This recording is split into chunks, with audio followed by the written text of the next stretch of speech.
out-of-body experience. Welcome to the Brothers of Wrestling podcast. Welcome back to the Brothers of Wrestling podcast with your host Logan and Hayden. And today we bring you another episode of Just Book It. This time we are covering the month of September, the 4 weeks of television, and then the 2 pay-per-views, mine being King and Queen of the Ring, and Hayden's being Extreme Rules. I cannot wait, but we have to recap what happened at SummerSlam, and there's no better way to recap it than kick it off with Raw Week 33. Hayden, take it away.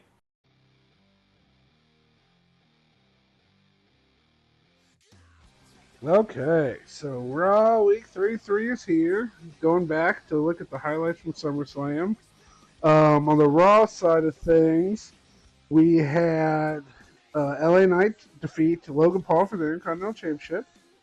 We had Cena beat Chris Jericho.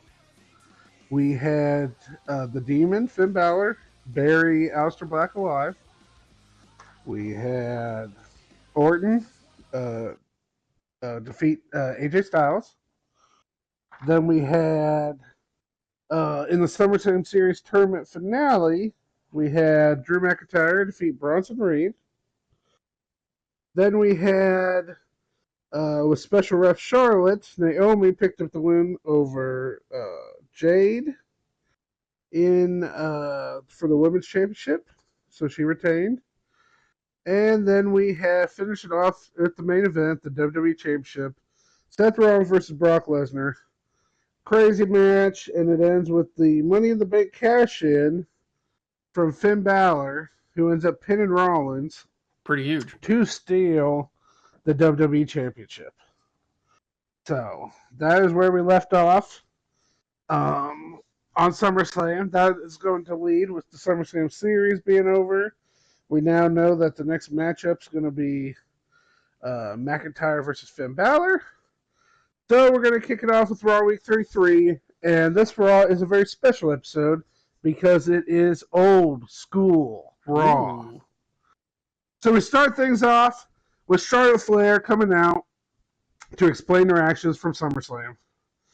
And she talks about how, well, you know, she's been tired of Jade's crap. Jade's been disrespecting her throughout the whole year, and she's just getting tired of Jade getting into her business. She deserves to be the women's champion, not Jade, and she's tired of always having to cater to Jade and what she's trying to do when she should be able to get the one-on-one match with Naomi. Just then, we hear a little hoo-hoo-hoo-hoo-hoo, and Trish Stratus comes out, and she makes her way to the ring, and she gets in Charlotte's face. And she goes, you know, she's just sick and tired of all the complaining that Charlotte's been doing all year. She says that Charlotte needs to remember who she is and step up around here because it's getting embarrassing. Every time she turns around, she sees Charlotte whining and complaining about something.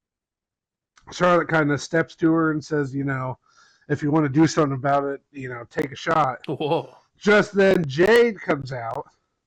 And Jade says she's sick and tired of Charlotte always butting her nose in her business. If it wasn't for Charlotte, Jade would be the women's champion right now again.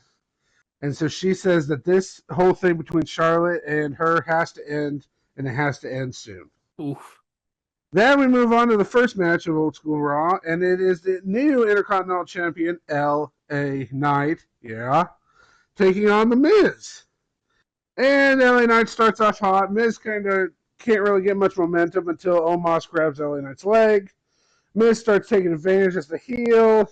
He's doing some behind-the-back tactics to distract the ref while JD and Omos keep hitting shots on LA Knight. And then eventually LA Knight gets a big boot up in the corner, knocks Miz backwards. He jumps up, hits the big elbow onto Miz from the top, then sets him up with the finish, hits it. What's it called again? The BFT. BFT. I always want to say DFT.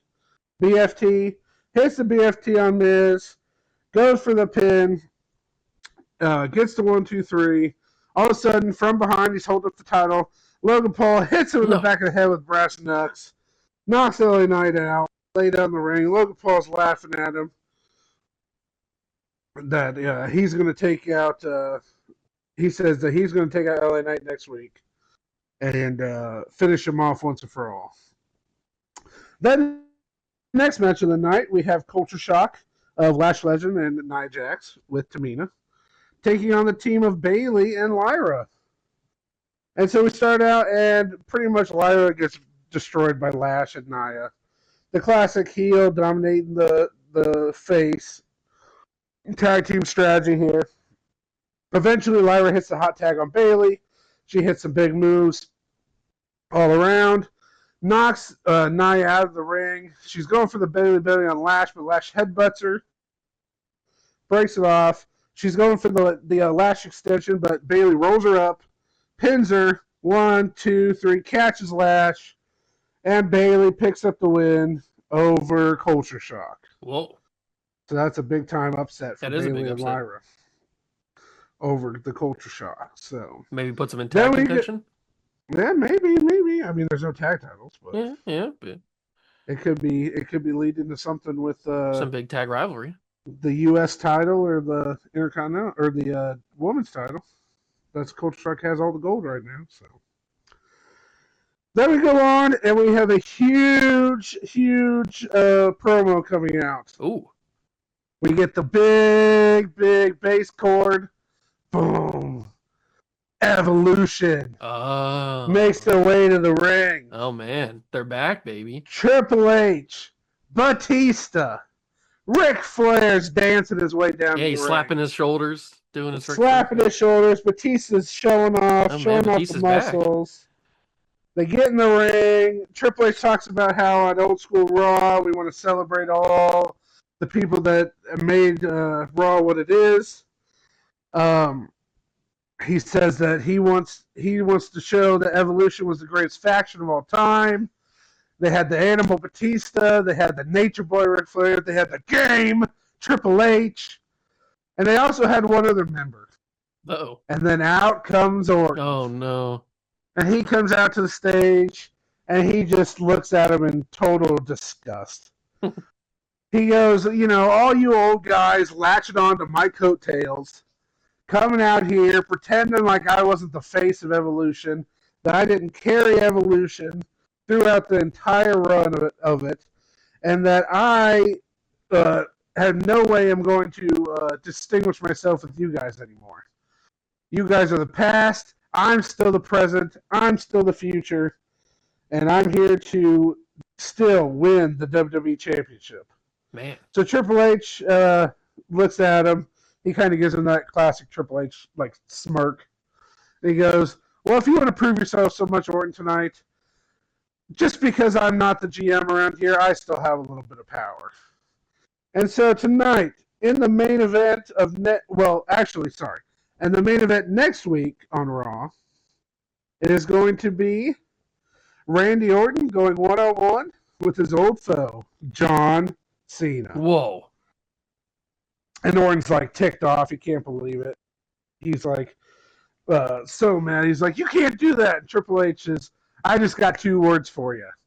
And Batista's like, wrong group. I was about to say, that's the wrong faction. Wrong group. And Triple H says, oh, my bad. And then he goes, Evolution passes you by, Orton. Batista's like, that's better. So then we move backstage, and Eric Bischoff's back there. And he's talking about how, he's got to get Raw on the best behavior because Triple H is here this week. And he's talking about how he decided with Triple H in the building, he's going to make a monster main event tonight. Just then, Seth Rollins barges in the door. He comes charging in. He can't be He's so upset about what happened at SummerSlam. He can't believe it. He wants his rematch. And Eric Bischoff goes, you know what, Seth? You're right. That was an injustice. Tonight, it's going to be in our main event, it's going to be Seth Rollins taking on Finn Balor for the WWE Championship. All right. And Seth goes, yes, finally. I'm glad, we got this. I'm going to take the title back. And he leaves. Then we go to commercial. We come back, and Seth gets back into the Vision's locker room where Paul Heyman and Logan Paul are sitting. And he comes in and he's like, guys, great news. I just talked to Eric. I got the WWE Championship match tonight. We just got to all work together, and I will be able to take back my title, and the Vision will stay strong. And Heyman kind of gives him this look, and Rollins goes, "What's the problem with you guys?" And Logan Paul puts his hand up over Heyman, and Logan Paul goes, "Don't worry, Paul. I'll take care of this." And he stands up, gets in Rollins' face, and he says, "You don't understand what's happening, do you?" And Rollins kind of looks at him like, what are you talking about? And Logan goes, we've been putting our bodies on the line for you ever since WrestleMania. And what has it got us? Uh-oh. Braun Breaker's on SmackDown now. Bronson Reed got hurt at SummerSlam. He's going to be out for a long time. There's nobody left. It's just the three of us. And Seth Rollins like, it doesn't matter how many of us we have. If we work together, we can take back the title. And Logan Paul goes, I didn't hear you say anything about helping me get back my title. Whoa. I think it's a lot of you just thinking about yourself. And Seth pushes him and says, you need to get in line, Logan. If it wasn't for me, you would have nothing around here. And Logan Paul kind of smirks, looks at Seth, and says, sorry, Seth, do it yourself. Whoa. And then walks by and shoulder checks Seth as he leaves the room. And then Seth looks down at Paul, and Paul's just holding his hands over his head. Freaked out, and Seth's screaming at him, you're nothing without me, Logan, you're nothing. Next, we go back to the ring, and we've got match 2 of our best of 5 series. Pentagon Jr. comes out first, Sarah Miedo, and all the way down to the ring to take on the King of Strong Style, Shinsuke Nakamura. So we get out there at SummerSlam. Shinsuke picked up the first win of the series on the pre-show. So now we're getting our second match of the night. And it starts out strong. These guys are 2 of the top-tier guys on Raw, so they're hitting their big moves. Penta ends up hitting a super kick. He hits a backstabber. Shinsuke reverses, hits a spinning heel kick, hits a bunch of slap strikes and then kicks, and then spin kick to the gut on Penta.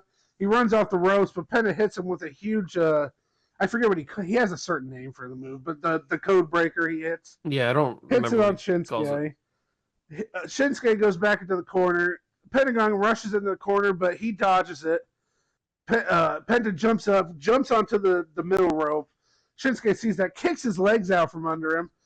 Penta falls back down right on the back of his head to the floor. Then he's upside down in the corner, so Shinsuke starts doing the good vibrations on him in the corner.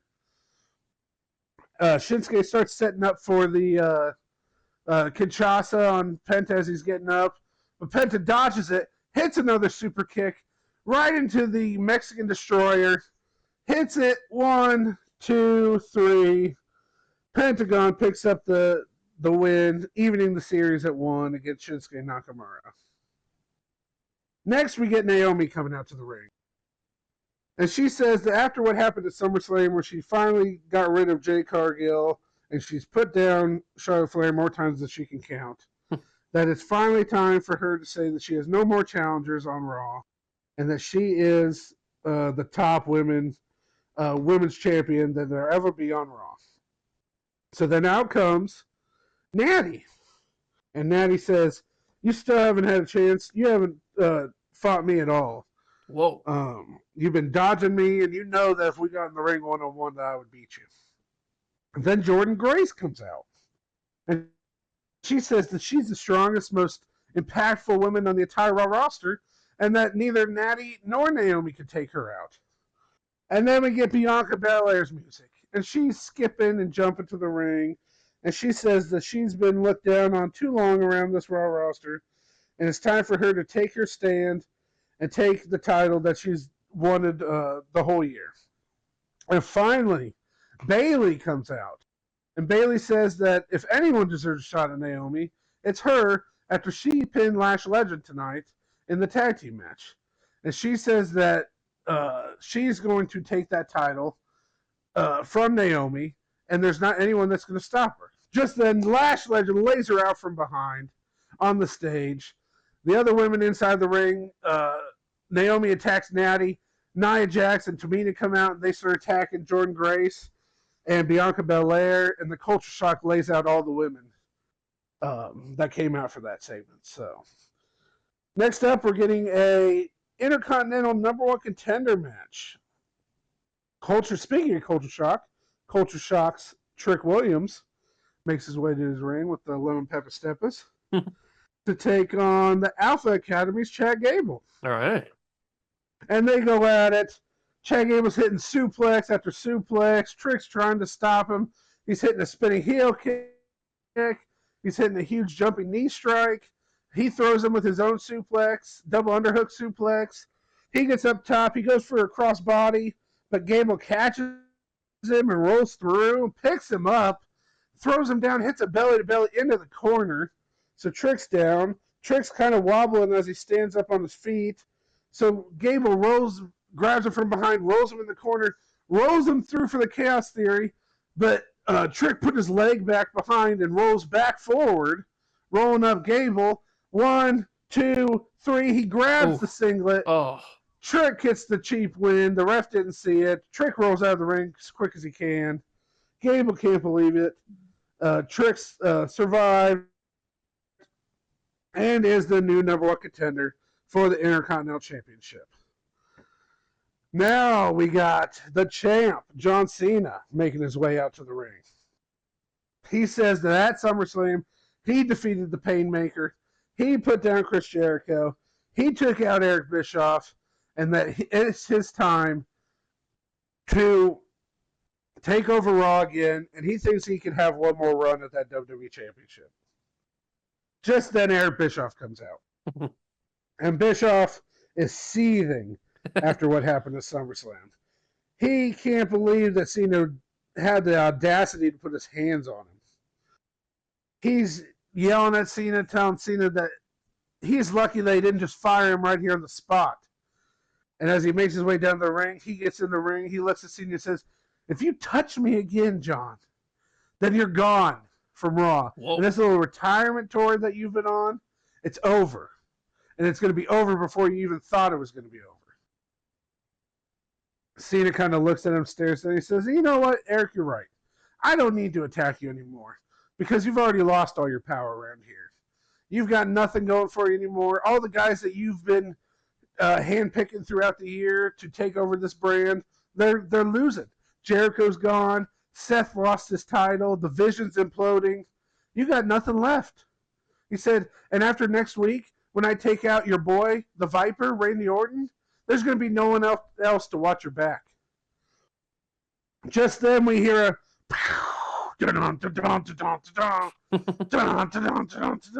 it's Stone Cold! That's unbelievable. Stone Cold! He makes his way out. He's on his ATV, rolling down. Bischoff's freaking out. He's having nightmares about his past with Stone Cold. Stone Cold gets in the ring. He stops right next to Bischoff, stares at him. Then he smiles, gets up on the ropes, gets his beers, starts drinking some beers in the corner. He gets the microphone. He stands there. Sees Cena, sees Bischoff. Bischoff's looking at him. Bischoff gets ready to say something, and Stone Cold goes, "What?" And Bischoff's like, what, and what? And Bischoff's like, "What are you doing here?" And Stone Cold goes, "Well, you know, I heard that you guys have been arguing about who's in charge around here and who should be the one left standing. So I talked to Triple H in the back, and I just wanted to come out and make a little announcement." And Bischoff goes, "You don't have any authority around here, Steve. I know you used to be the sheriff around here, but not anymore. I'm the one who's in charge. I make the decisions." And Stone Cold goes, "Really, Eric? Okay. Well, I guess you don't want to hear what I have to say."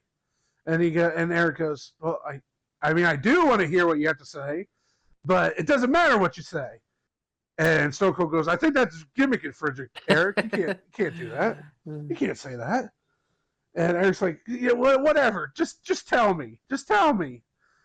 And Stone Cold goes, "Well, me and Triple H were talking in the back, and I think it'd be a good idea if maybe you got in Randy Orton's corner next week against Cena, and maybe put something on the line." And Bishop's like, "I don't need to do that. I don't need to put anything on the line."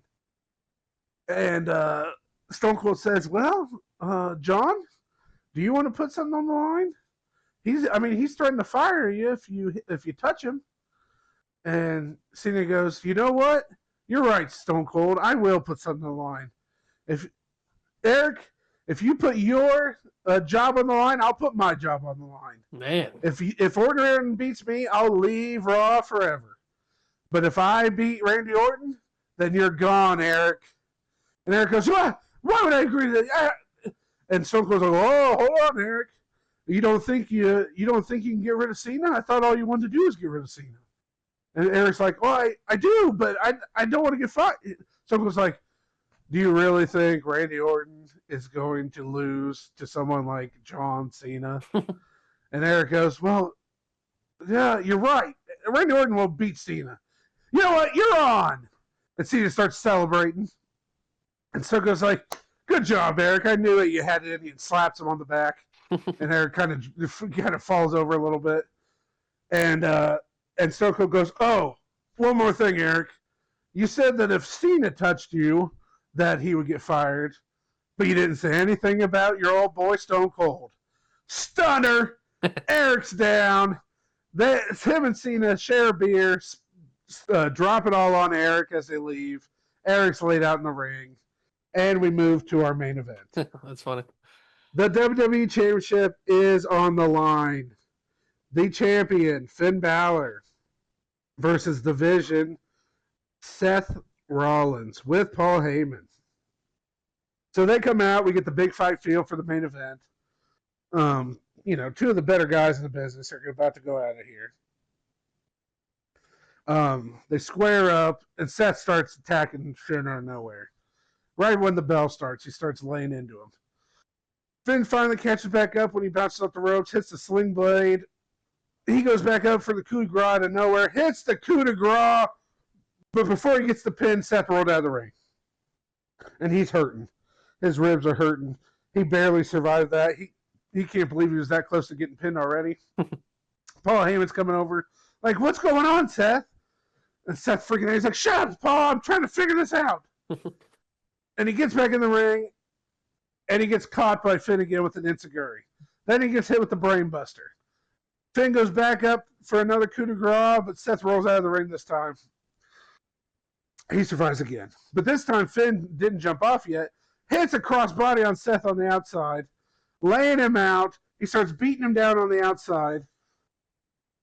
Seth eventually rakes the eyes, throws Finn into the steel steps. Then he hits a buckle bomb on the outside into the barricade, just like when he hurt him all those years ago. Oh, nice callback. But Finn survives. Seth finally throws him back into the ring.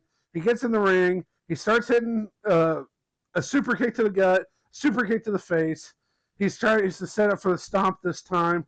Goes for the stomp, but Finn dodges it.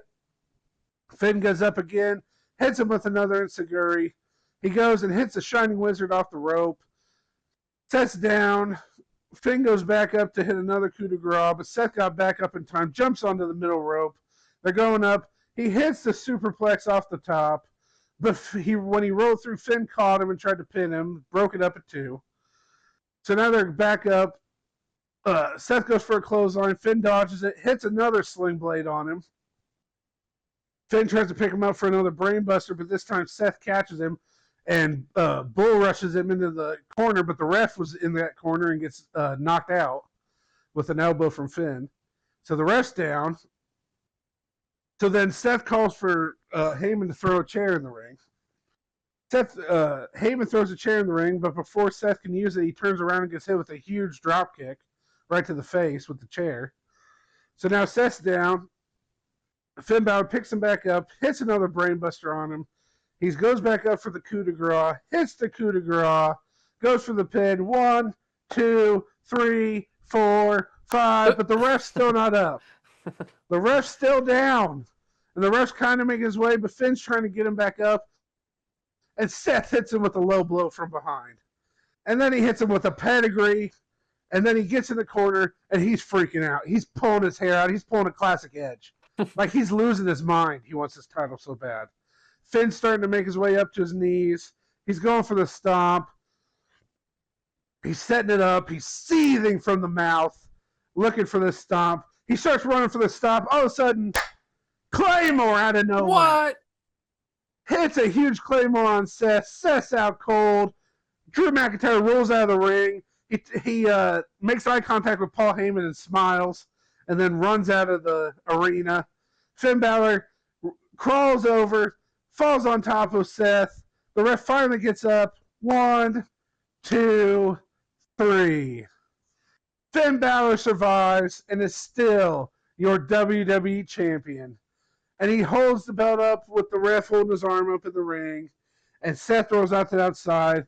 And Seth's laying on the floor. And he can't believe it. He's like almost in tears crying.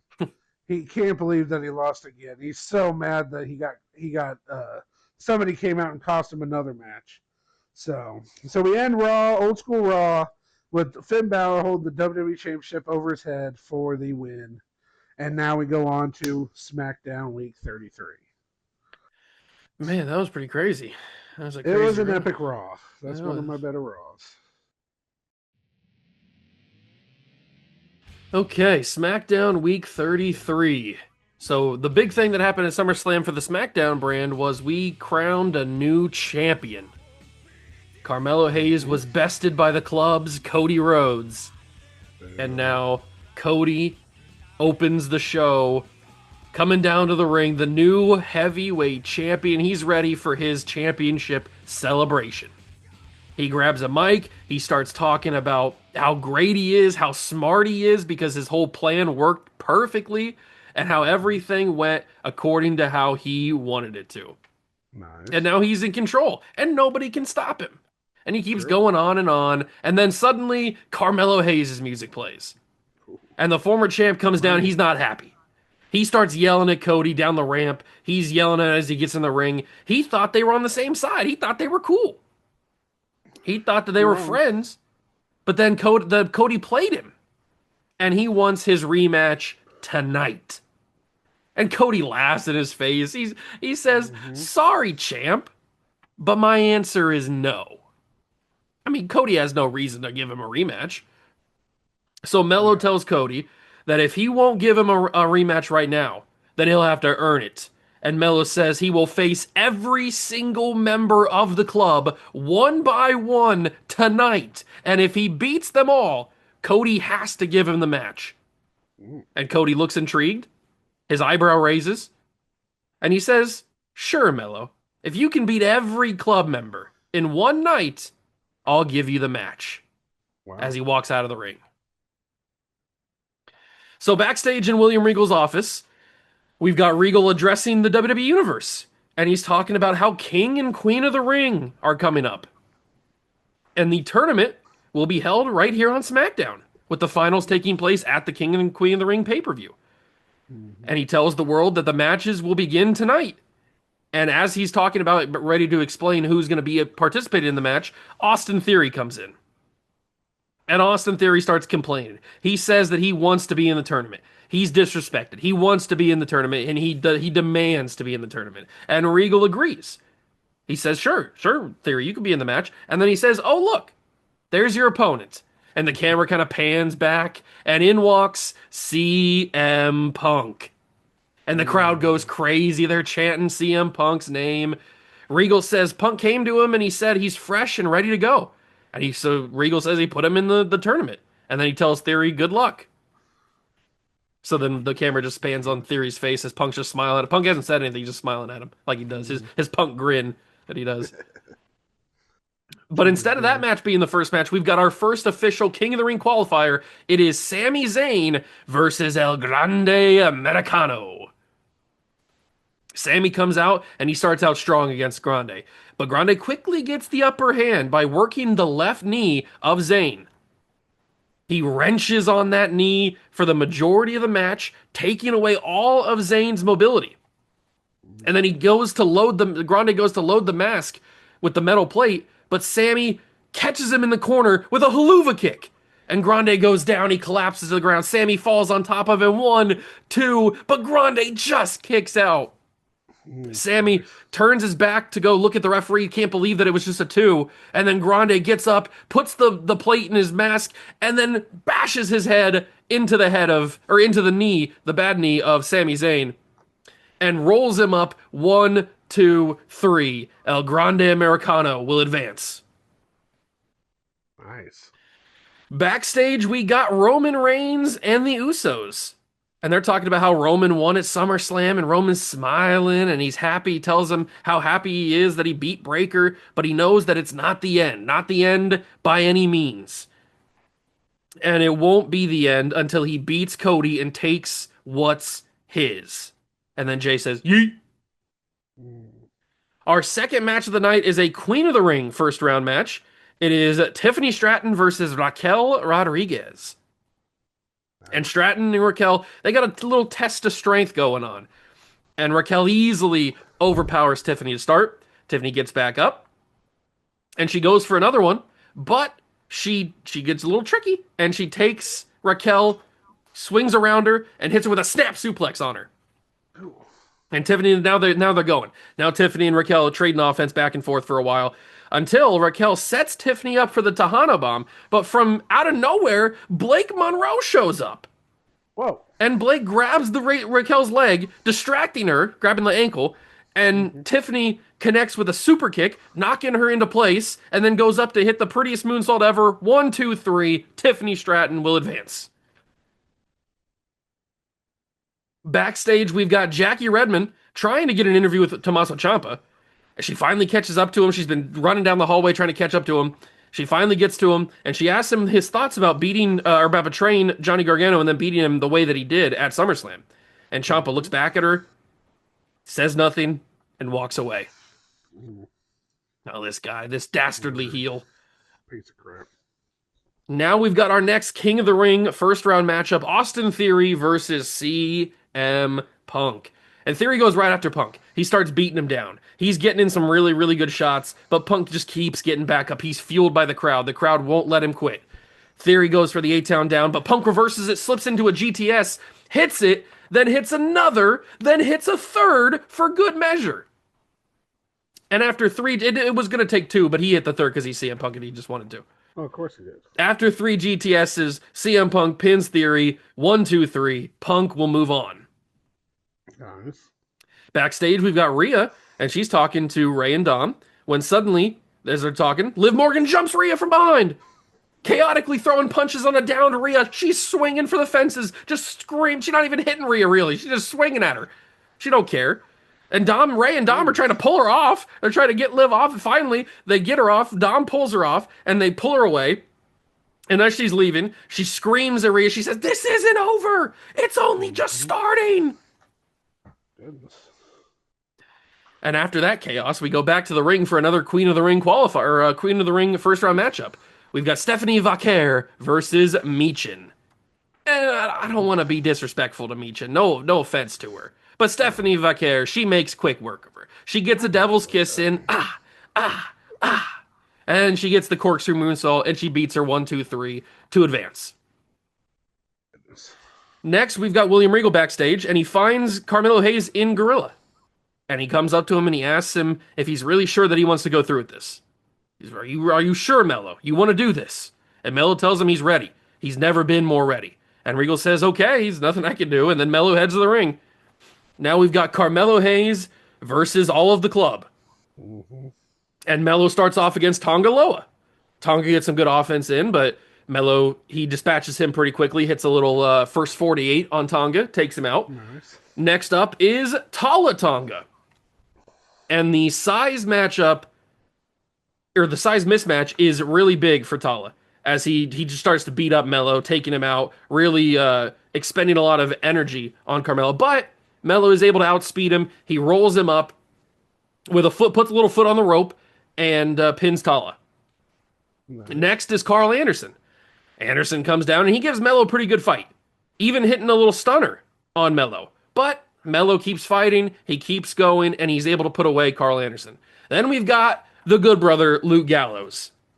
And by this point, Mello he's really tired. He's gassed. He doesn't have much left. But he does have enough to barely beat Luke Gallows. Hits a what's he call the move? Hold on, I wrote it down later. Uh, nothing but net. Yes, I forgot what he called it. Nothing but net. Hits another but net on Gallows and beats him. And as he's getting up, he's finally getting through it. He's so tired, he's so gassed, but they saved the best for last. Here comes Braun Breaker. And Mello he hears the music and he looks at him. He looks just he can't believe, puts his hand on his head. Oh no. What's he gonna do? He needs a miracle if he's gonna beat a fully fresh Braun Breaker. But little did he know that Roman Reigns and Braun Breaker actually got into it backstage during the main event. So Breaker is not fresh. And he's somewhat distracted. He comes out, he's holding his head, he's holding his ribs, he's coming out, he's angry. He's not even really paying attention to Mello. He's looking back at the backstage area, looking back to think if Roman's coming out to get him. And after, he still gives him a good 10-minute match with Mello. But he just can't, he's not as fresh as he was supposed to be. So Mello hits a nothing but net and pins Braun Breaker. Breaker's head was never really in it. Mello did it though. He earned his world title match. He's got it. And then Cody Rhodes comes out and he attacks Mello with the belt from behind. And he grabs the mic and he tells Mel, "Congratulations on earning your rematch. Unfortunately, that match is right now." And the crowd boos loudly as Cody picks up Carmelo, pushes him up into a crossroads, shoots him, bang, finger gun, and then hits the crossroads, spiking Mello on his head. He covers him. 1, 2, 3. Cody retains the championship. And that is how SmackDown Week 33 will go off the air. We head back to Raw Week 34.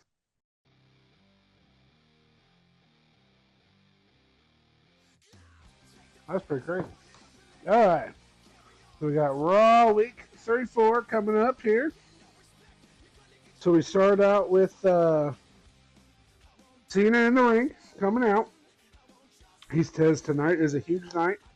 He says he's finally going to purge WWE Raw of Eric Bischoff and get rid of him once and for all.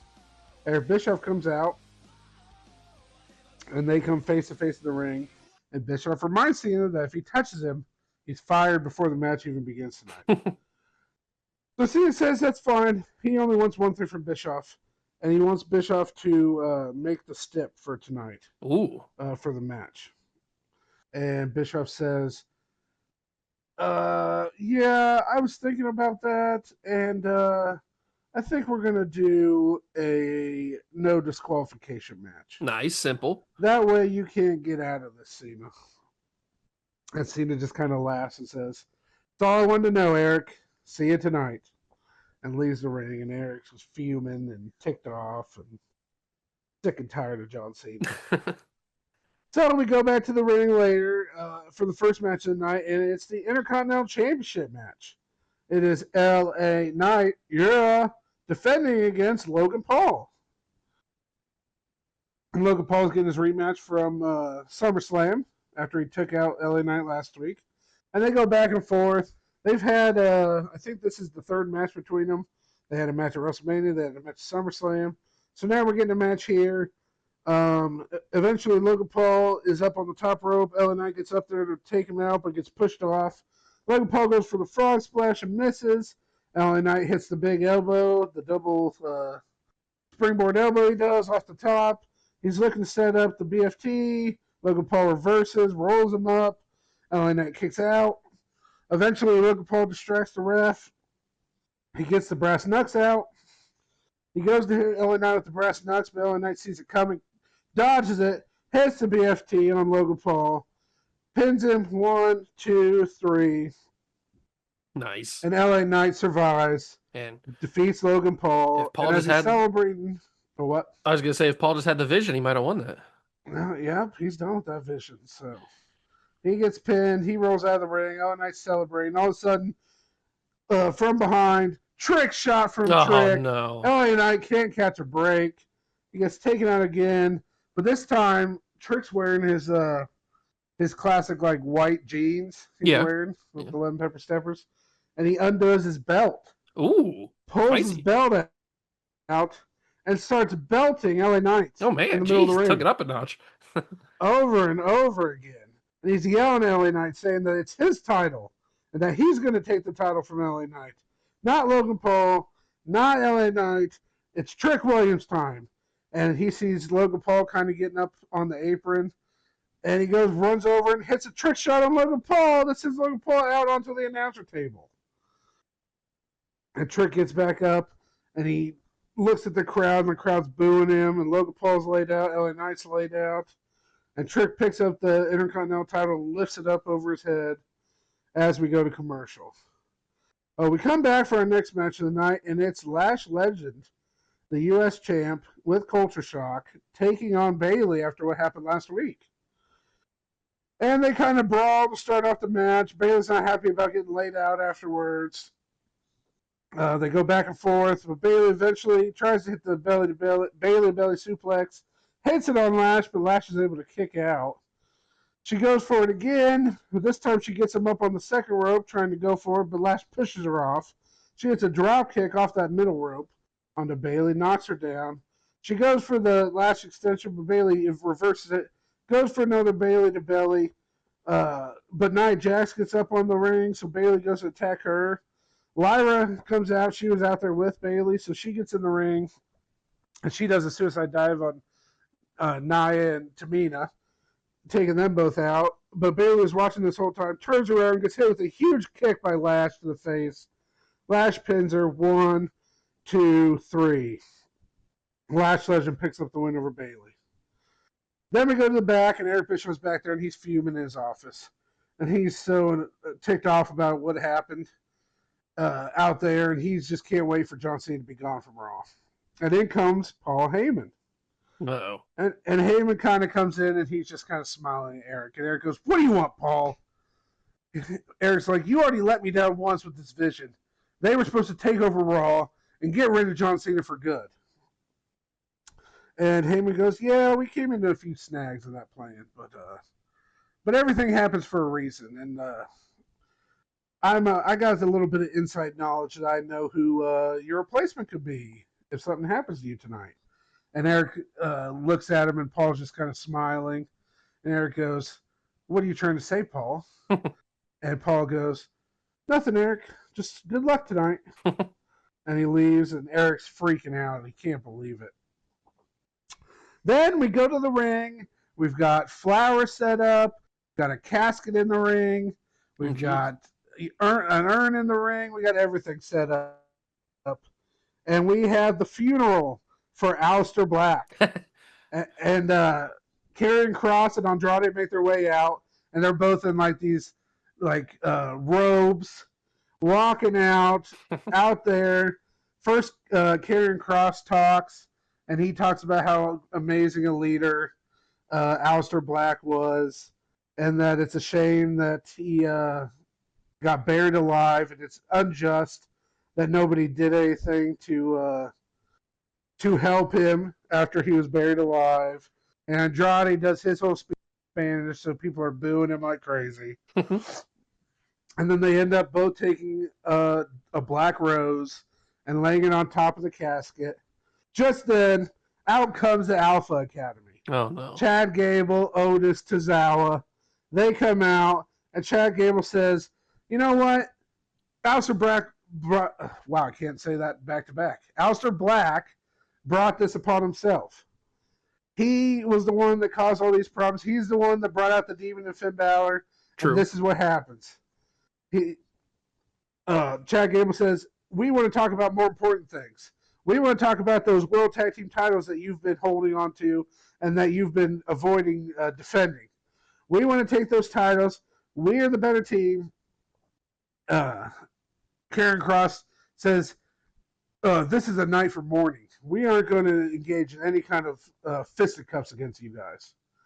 And so Chad Gable goes, "Well, if you don't want to fight, I guess we will." And they make their way down to the ring, and they get in the ring, and Gable starts attacking Kross. Otis starts attacking Andrade. It starts going crazy in the ring. Eventually, the casket's over in the corner, and Otis throws Andrade into the casket, and it breaks like a table, breaks through the casket. It was a wooden casket. It wasn't like one of the fancy caskets. And then Chaos Theory on Kross by Gable, and House of Black is laid out. And then Otis holds up the picture of Aleister Black, the portrait they had out there for him. And then he throws it on the ground, and Gable holds it, and he stomps right through it. And Cross and Andrade are heading to the back, and they're ticked off. They can't believe this. Just then, after that was happening, Scarlett got back in the ring. She was going to lay out Otis from behind with a low blow, but Maxine Dupree saw it coming and kicked her right in the head. Nice. Knocks Scarlett down. She gets out of the ring. She runs back to Cross, and the Alpha Academy stands tall in the ring for Aleister Black's funeral. Then our next match is match 3 of the Best of 5 series. We got Pentagon and Shinsuke going at it again. And this one's about the same as their other ones, a hard-hitting match. These guys are going all out every single time. Eventually, this time, Pentagon hits a huge Hurricane run off the top rope on Shinsuke. He ends up going for the Mexican Destroyer again, but Shinsuke holds onto the ropes, so he can't go through with it. Kicks him off. He goes for the cradle pile driver, but Shinsuke rolls him up, tries to go for the roll-up pin, but Pentagon grabs his arm. He's trying to lock in the arm breaker on Shinsuke, but Shinsuke rolls through into his own arm breaker. He has Pentagon locked into it. Pentagon eventually rolls through for the pin. He breaks out at 2. Pentagon goes for a super kick, but Nakamura catches it this time. Hits the like the tiger suplex that Omega does. Yep. On Pentagon, throws him down. Pentagon's kind of loopy, and then Nakamura lines up the Kinshasa right to the back of the head of Pentagon. Pins him. 1, 2, 3. Shinsuke Nakamura wins match 3 of the Best of 5 series. He is leading the series 2-1. Then we go to our WWE Women's Number 1 Contender match. It's the 3 women that came out last week besides Bayley. We got Bianca Belair taking on Natty Neidhart, taking on Jordynne Grace. It's pretty much your basic hard-hitting match. All 3 of these women are hard hitters. You know, Natty's hitting the spinning clothesline. Grace is hitting some suplexes. Bianca hits a couple of bicycle kicks. She's going for everything. Eventually, Bianca gets taken out. Natty locks in the sharpshooter on Grace. Grace is going to tap. But before she does, Bianca, instead of breaking up, locks in a crossface on Grace. And so Grace is stuck. She can't go anywhere, so she taps out. But both Bianca and Natty had submissions locked in. So then we get they're arguing after the match about who won. And the ref ends up holding up both their arms. Uh-oh. So both Bianca and Natty won. So Eric comes out and says that's not going to cut it. We need a true number 1 contender. So next week on Raw, it's going to be Bianca Belair versus Natty Neidhart, number 1 contender match. So then we go to the back, and we're in the Vision's locker room. Heyman walks in. Rollins is sitting there. He's holding his head. He's freaking out, and he turns to Paul, and Paul comes in, and Rollins goes, "Where you been, Paul?" And Paul goes, "Oh, I just had to take care of a little business, Seth. Don't worry about it." And Seth goes, "Can you believe what happened to me last week? I was distracted. I was taken out. Drew McIntyre wasn't even in the match. This is ridiculous. I should be in the title match again." And Paul goes, "Hold on, Seth. I don't know what's happened to you. I don't know if it's Brock Lesnar." And as soon as he says that name, Seth kind of trembles. I don't know if it's Finn Balor. I don't know if it's Drew McIntyre. But somebody's gotten in your head, and you're not the same person you used to be. And Seth goes, "Paul, don't talk like that. We can still take over the brand. We can be the leaders of Raw. It's the vision. It's my vision." And Paul goes, "You're right, Seth. That was your vision. Look around you. There's nobody left. Braun's gone. Bronson's gone. Logan Paul's gone. There's nobody left." And Seth's like, "Well, you're still here, right, Paul?" And Paul just puts his hand on Seth's shoulder and says, "I'm sorry, son.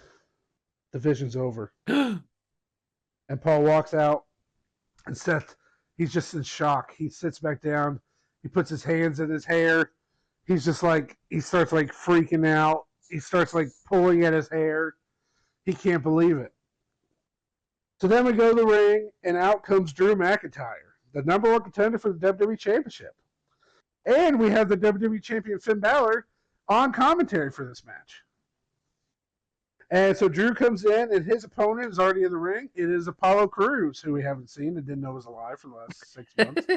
Apollo Crews is out there. He just looked at your roster and he's like, oh, yeah. Yep. I was like, oh, yeah. Hey, Apollo. Nice to see you, buddy. How's main event been for you? He's the catering world champ anyway. He's been doing those matches on main event every week that we don't ever talk about. So we get Apollo, Drew, and it's, Apollo gets a few moves in to start, but Drew hits the kiss. He hits the Future Shock, and then he hits the Claymore, just showing off in front of Finn. Pins Apollo, 1, 2, 3, gets up on the ropes, raises his arm in the air, points at Finn. Finn stands up. He holds up the title. He says he's going to see him in a few weeks, fella. Does Finn say fella?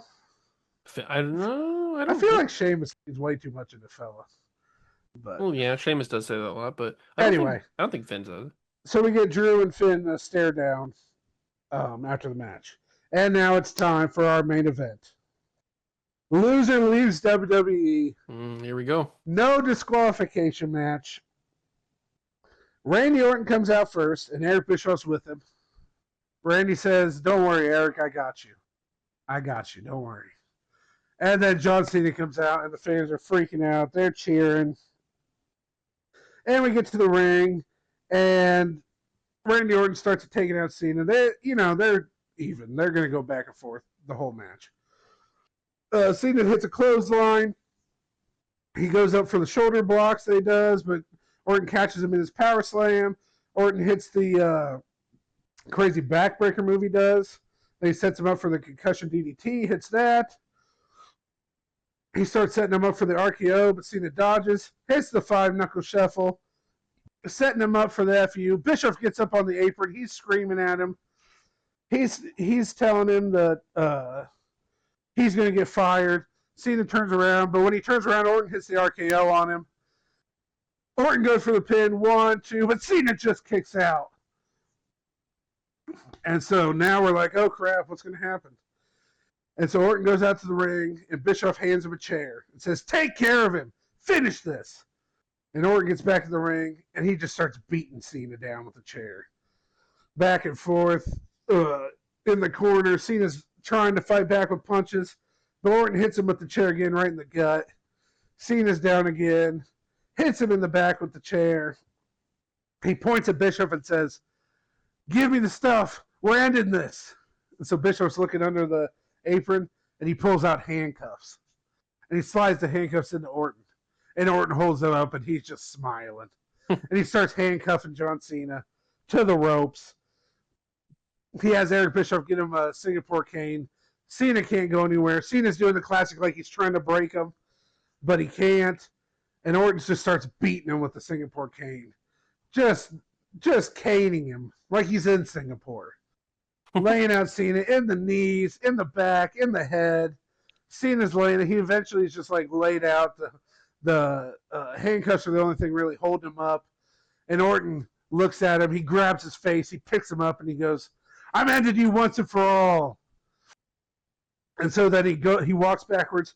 He goes in for the RKO move, the show off where he goes down on the ground. Yep. But just then, when he turns back around, flying phenomenal forearm out of nowhere, lays him out. And then he starts beating on Orton. He picks up the Singapore cane. Boom, boom in the back. AJ Styles is back after getting beat at SummerSlam. He's beating on Orton, hitting him a bunch of times with the Singapore cane. Bischoff gets up on the apron. He's like, you can't do this, AJ. Get out of here. I'll fire you too. Excuse me. And AJ just looks at him and smokes Bischoff with the Singapore cane right in the middle of his head. Knocks Bischoff down and onto the ground. He turns around, throws the cane down, locks Orton in, hits the Styles Clash, lays him out, hits the phenomenal pose. He looks at Cena and he goes, do it! And Cena looks at him and he goes, Cena's doing the classic crowd thing where he's throwing his head back and forth. Yeah. And Cena starts going, ah! And he's pulling at the cuffs. He's, I got it! and he snaps the cuffs in half. And he broke out of the cuffs. And he picks Orton up, and he hits the FU on Orton. And that's not enough, because then he locks in the STFU. And it's locked in, and Orton, he's like scratching and clawing, but he can't do anything. He can't do anything. And eventually, Orton taps out. Oh. Orton taps out. And Cena gets off him. He's so worn out. He's tired from what happens. And just then you get in the background, Cena and AJ are celebrating. Orton rolls out of the ring. And then you just see Bischoff slowly getting up. You get the camera shot of him getting up, and he's just kind of like, oh, crap. Oh, crap. And he starts to make his run out of the arena. But AJ slides out of the ring, grabs him before he can get over the barricade. He throws Bischoff back in the ring. Bischoff gets up. He's screaming at AJ, don't touch me. Don't ever touch me again. He is a karate master. Turns around. F you. Eric Bischoff's laid out. Cena grabs the mic. Gets down in Bischoff's face. And he goes, I'm going to put a little bit of an old school spin on this. Eric Bischoff, you're fired. Whoa. And he throws the microphone. Doo, doo, doo, doo. And him and AJ make their way back up the apron, or back up the ramp, as Bischoff is laid out in the ring. And then we get the final shot of security coming in and dragging Bischoff out of the arena, basically carrying him out of the arena as Raw goes off the air.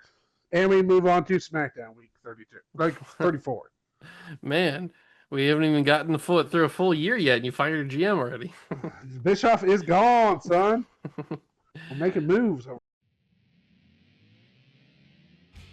right, well, we kick off SmackDown week 34 with Rhea Ripley coming down to the ring. The former women's champion heading down. She doesn't have Dom with her. She doesn't have Ray with her. She's just by herself. She doesn't want any distractions, because she calls out Liv Morgan for attacking her multiple times the past couple of weeks. She's tired of it.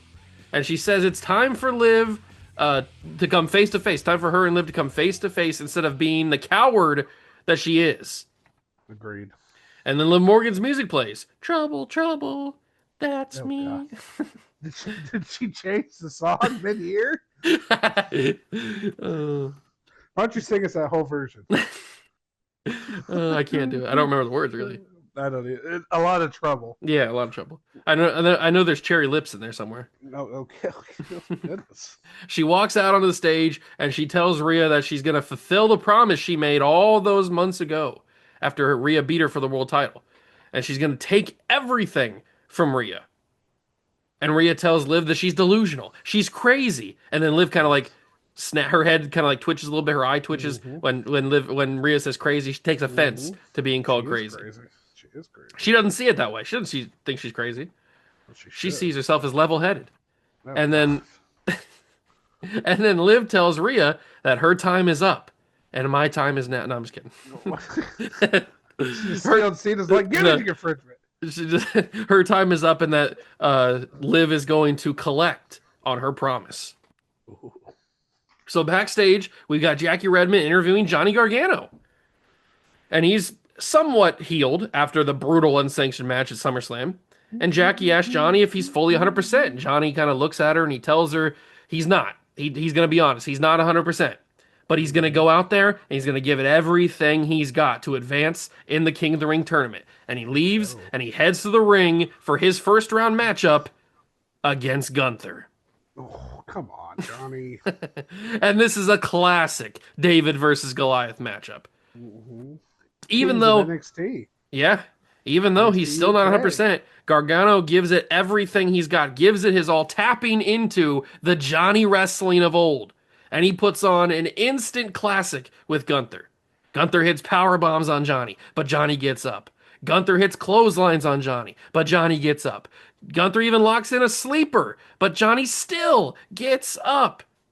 Gargano finally looks to finish the match. He's gotten beat up, but he's beaten up Gunther. He finally looks to go put it away.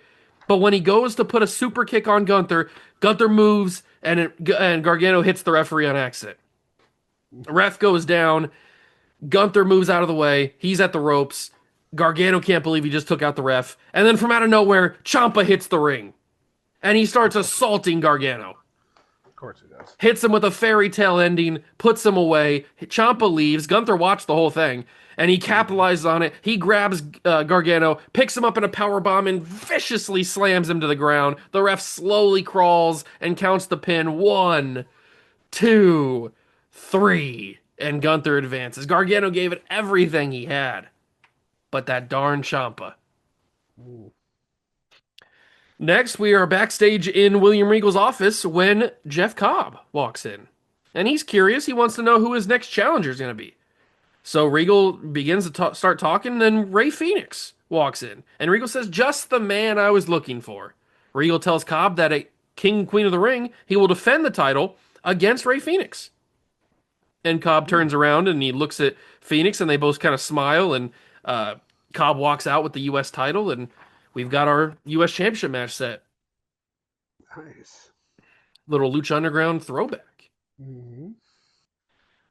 Our next match of the night is our Queen of the Ring first round matchup between Blake Monroe and Nikki Bella. A rematch from a few weeks ago. This time, Nikki's ready. She was not ready for Blake the first time. She's ready for it this time. So it's a little bit more competitive. Blake gets some near falls on Nikki. Nikki gets some on Blake. Then we go, and later on, Nikki gets Blake up for the Rack Attack 2.0. But as she's doing it, Tiffany Stratton comes down to the ring. And Nikki sees her. She gets distracted.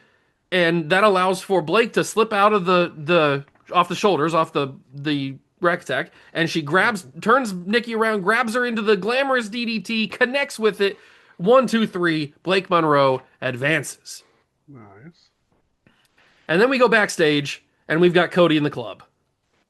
And they're talking in their locker room, and Cody is clearly upset about what happened last week between Roman and Braun, and how Roman cost Braun the main event match with Mello. And Cody says, we need to fix this. And he says he's got a plan for next week to put an end to the Tribal Chief. That's the Tribal Chief.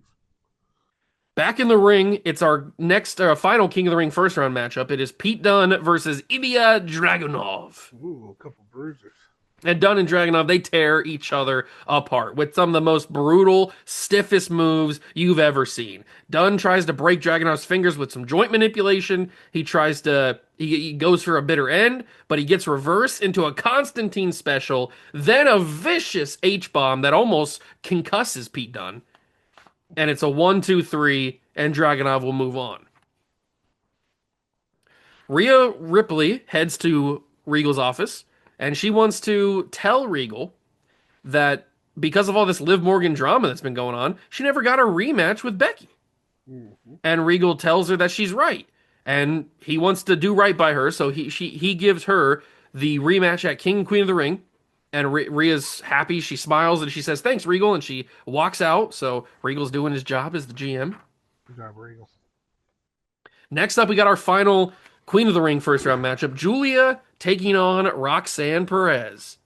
Roxanne. Julia, she takes it to Roxanne, connecting with some devastating strikes, both knee and fist strikes. But Roxanne, she can't seem to get a groove in until she hits a surprise pop rocks and pins Julia 1-2. But Julia, no, she just kicked out. I thought Roxanne had it. Kyrie, she comes down to the ring. She comes down to help Julia, but Roxanne knocks her off the apron. And that, as she's looking over, she's looking at Kyrie on the ground. Mm-hmm. She leaves herself open for Julia to hit a Northern Lights bomb. 1, 2, 3, and Julia will advance. And now we go backstage to Jackie Redmond catching up with Johnny Gargano to ask him how he's feeling after losing that tournament match to Gunther. And Gargano says, how am I feeling?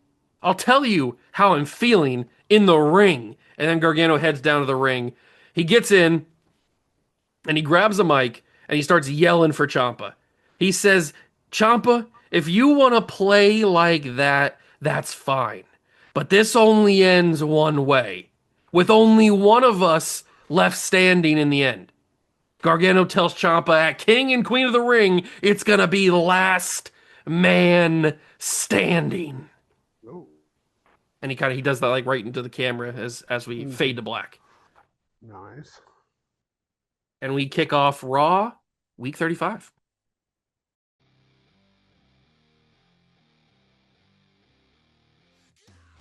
Okay. The fallout from Bischoff being fired. Mm-hmm. So, Raw Week 35 starts out with the game, Triple H. Makes sense. And he comes out, starting Raw, and says that Bischoff is gone. He's fired. He's out of here. He's tired of seeing Bischoff around here. He's glad he's gone. He says now, he's not ready to name a new GM yet. He says this week there'll be no GM, but there will be the game. Ooh. He says he will decide next week who is the new GM for Raw, but he is in charge tonight, and he will make sure that he makes the fair and just matches that the Raw fans can expect. Then all of a sudden, out comes Rollins, and he's a just disgruntled mess. He's just freaking out. He's paranoid. He's falling apart. He comes out. He rolls in the ring, and he says he wants that title back now, Triple H. And Triple H says, "Get out of my face, kid." And Seth goes, "This isn't 2015 anymore, Triple H. I'm the man around here. You just come in, you don't think you can boss me around and tell me that I can't have my title match. I deserve a rematch for the WWE Championship." And Triple H goes, "You don't deserve anything, Seth. Ouch. You had your chance. You got taken out. You've been running roughshod with this vision around here, doing whatever you felt like, and now that reality's finally hit you in the face, you can't handle it." He said that you need to learn how to earn it. And tonight, you better learn to earn it if you want any chance of getting back in the title picture. And so Triple H leaves and Seth's just in the ring, and he's seething, pulling at his hair. He just can't catch a break. Then we go on to our first match tonight. It is the WWE Women's Number Contender match. The last thing Eric Bischoff did before he left. Bianca Belair takes on Natty Neidhart. And they go back and forth. Natty ends up trying to go for the sharpshooter. Belair rolls her through, goes for the pin. 1, 2, oh, but Natty kicks out. Spinning clothesline of Bianca. What's Bianca's finisher again? The KOD. KOD. I haven't seen her in so long. Yeah, she's been gone for a while. So she ends up trying to go for the KOD, but as soon as she gets Natty up, Naomi and Culture Shock come out and lay Bianca out from behind. They take out Natty. Nia takes her out with the bonsai drop. Naomi ends up hitting her finish, the Uso splash on Bianca while she was laid out. So both women are knocked out cold as Culture Shock stands tall in the ring. Then we move on to match 4 of the Best of 5 series. If Nakamura wins this match, he wins the series. We've got Penta and Nakamura out there. And it all kind of leads into, the hard-hitting classic stuff they do. But it ends up with Nakamura trying to go for the Kinshasa, getting reversed into a super kick. And then Penta getting up on the middle rope, jumping off into the Mexican destroyer, catching Nakamura, pins him, 1, 2, 3. Pentagon picks up the win. The series is tied. They will have their 5th and final match at Extreme Rules. So then we have Jade Cargill comes out, and she's done messing around. She calls out Charlotte Flair, tells her to get her A out here right now. And Charlotte comes out and says that she doesn't appreciate being summoned out here by Jade. And Jade just cuts her off and says, "Shut up. I'm sick of this. Whoa. We've been going back and forth since WrestleMania, and I'm done with it." She says at Extreme Rules, we're ending this one way, and there's only one way we can end this, with only one of us left standing. And Charlotte goes, "I totally agree. There's only one match we can do." And she looks at Jade and she says, "I quit match." And Jade looks at her, and she stands there for a second, and she goes, "I accept." And then Charlotte does, "Woo!" Then we go back to the ring, and we got the Miz Taraj out there taking on Alpha Academy. Miz kind of starts us off. He ends up beating up Tozawa, beating him down. Omos gets in there and is destroying Tozawa. Tozawa can't catch a break. Eventually, we get the hot tag into Otis, who ends up hitting the worm on JD, and then getting a blind tag into Gable when Omos and Otis get taken out. And Gable gets in, hits the Chaos Theory on the Miz, pins him, 1, 2, 3. Alpha Academy picks up the win over the Mistrage. All right. Then we come out and we get the champ, John Cena. And he makes his way out to the ring, and he gets in, and he says that he's so happy he's freed Raw from Eric Bischoff. He was tired of Eric Bischoff getting in his business, getting in all the good people's business, holding people down, elevating people that he liked. It's time for a fresh slate on Raw. And he's here and that's exactly what he's starting tonight, with an open challenge to anyone who wants to face Cena here tonight. All right. And then as he waits in the ring, we get a people over there, what's up? And we get R-Truth coming out. And he gets in the ring and he goes, it'd be an honor to wrestle my childhood hero tonight. And he hugs Cena. And Cena, is kind of like, okay, let's go. And so he gets John Cena versus R-Truth. R-Truth eventually tries to hit the axe kick, but Cena dodges it, hits the FU on Truth, pins Truth, 1, 2, 3. Cena picks up the win. After the match, Cena picks up Truth and gives him a hug. Truth hugs Cena. Just as Truth gets out of the ring, all of a sudden from behind, Rusev comes out. No. And lays out Cena from behind. He hits the super kick on Cena. He locks him in the accolade. And he starts beating him down. He throws him down. He picks up the mic and he says that he's tired of being overlooked ever since he came to Raw. And that there's only one way to make sure that no one forgets who he is, and that's by beating John Cena. So he says at Extreme Rules, he is challenging John Cena one-on-one to a match, and he's going to make sure that nobody forgets the name Rusev. So then we go to the back, and Randy Orton is grabbed a microphone, and he says that he's sick and tired of AJ Styles, and he wants to end this once and for all at Extreme Rules. He says he's sick of AJ always getting in his business. He's sick of AJ costing him matches. He said AJ should have stayed away after he lost at SummerSlam and never came back. He says that at Extreme Rules, it's going to be a Falls Count Anywhere match, and one way or another, we're going to put this all behind us. Then we move to the ring, and we got Nia Jax of Culture Shock coming out, and she's taking on Lyra Valkyria. And Bayley's with Lyra, Culture Shock's with Nia. Nia basically beats the crap out of the whole match, smashing her in the corner, hitting her with a bunch of moves, the headbutt, Simone drop, all the different moves. Eventually, Lyra gets a little bit of advantage, hits a dropkick off the top rope, goes for the crossbody off the top rope, but Nia catches her in midair. She goes back up for another Simone drop, but this time Lyra catches it, hits her with the crucifix pin. 1, 2, 3. Lyra picks up the upset win over Nia Jax. Nia can't believe it. She's freaking out in the ring. She can't believe it. Lyra rolls out of the ring. Bayley grabs her. They're celebrating up the ramp as Culture Shock looks around the ring like, what just happened? Just then, from behind, Bianca and Natty both hit the ring, and they just start laying out Culture Shock.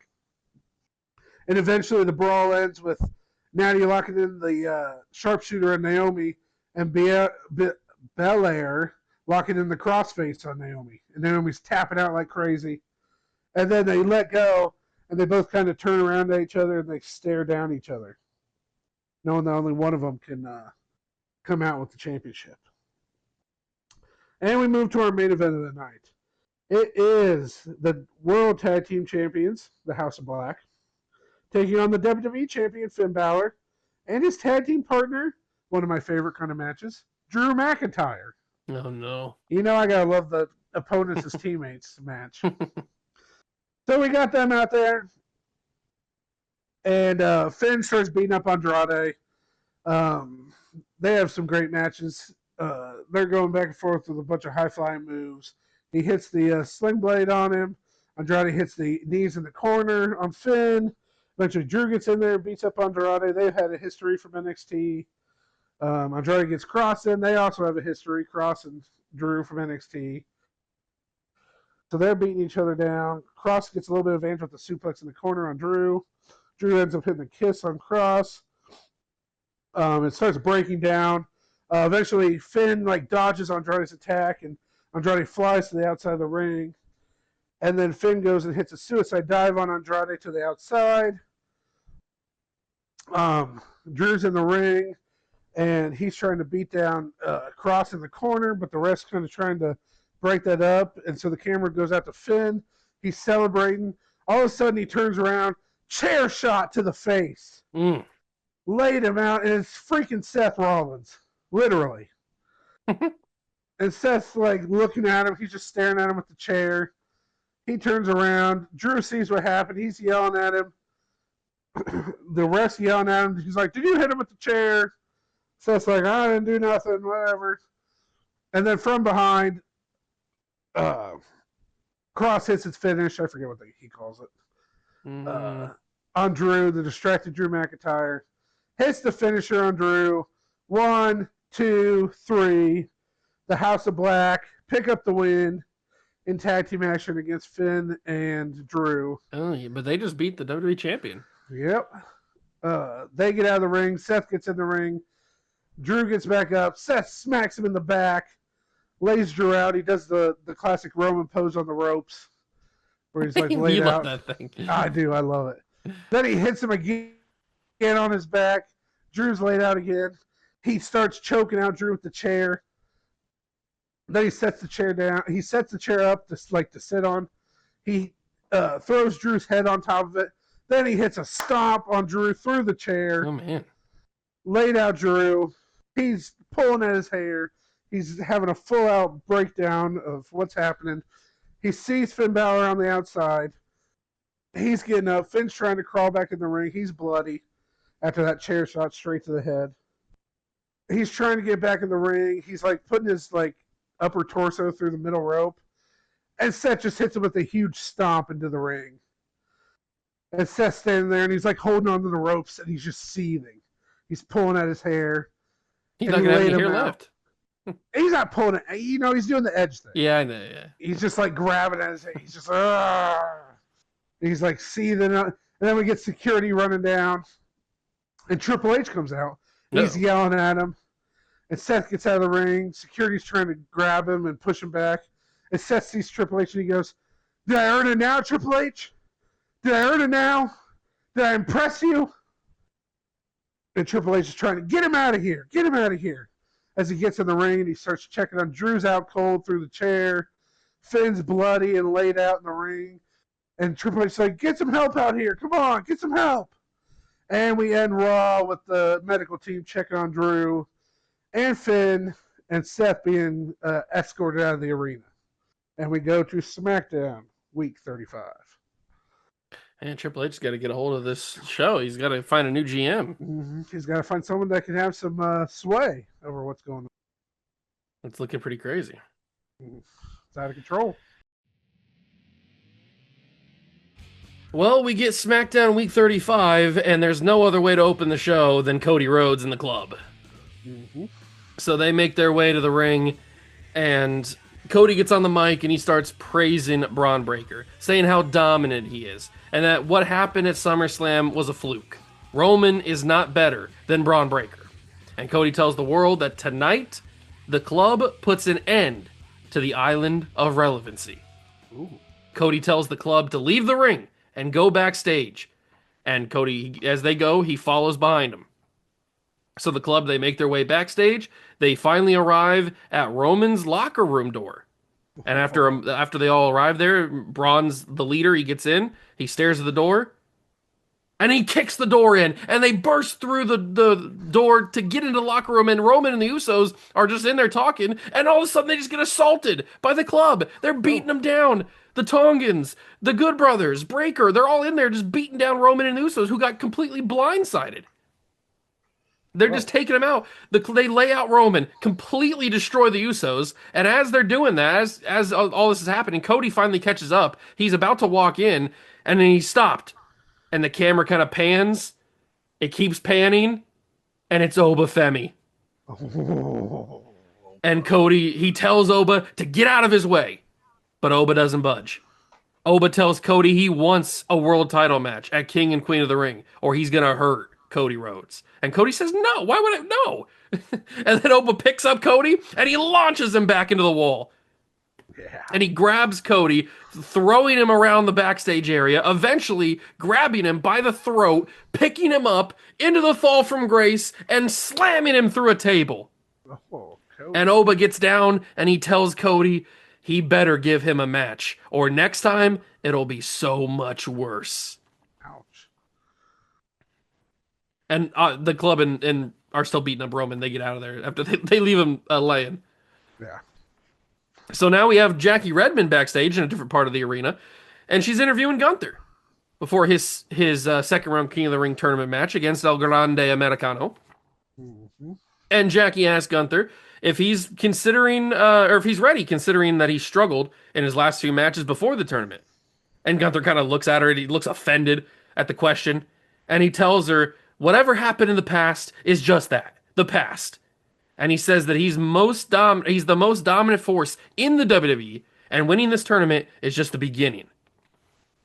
So he heads to the ring for his match against El Grande Americano, and he comes out on a mission. He needs to absolutely dominate Grande, and that's what he does. Throwing him around the ring like a rag doll, hitting vicious clotheslines that almost decapitate Grande. But to Grande's credit, he does fight back. He takes it to Gunther, at one point almost winning the match with a surprise headbutt, but Gunther kicks out at 2. And Grande sets up for another headbutt as Gunther's kind of like pulling himself up, but Grande starts running at him. Gunther turns it around, locks the neck in, locks the arm underneath the neck and underneath the chin for the sleeper, falls to the ground, and Grande's struggling. He's trying to rip the grip from Gunther. He can't do it. He can't free. He can't breathe. And now he's forced to tap out, and Gunther will move on. Nice.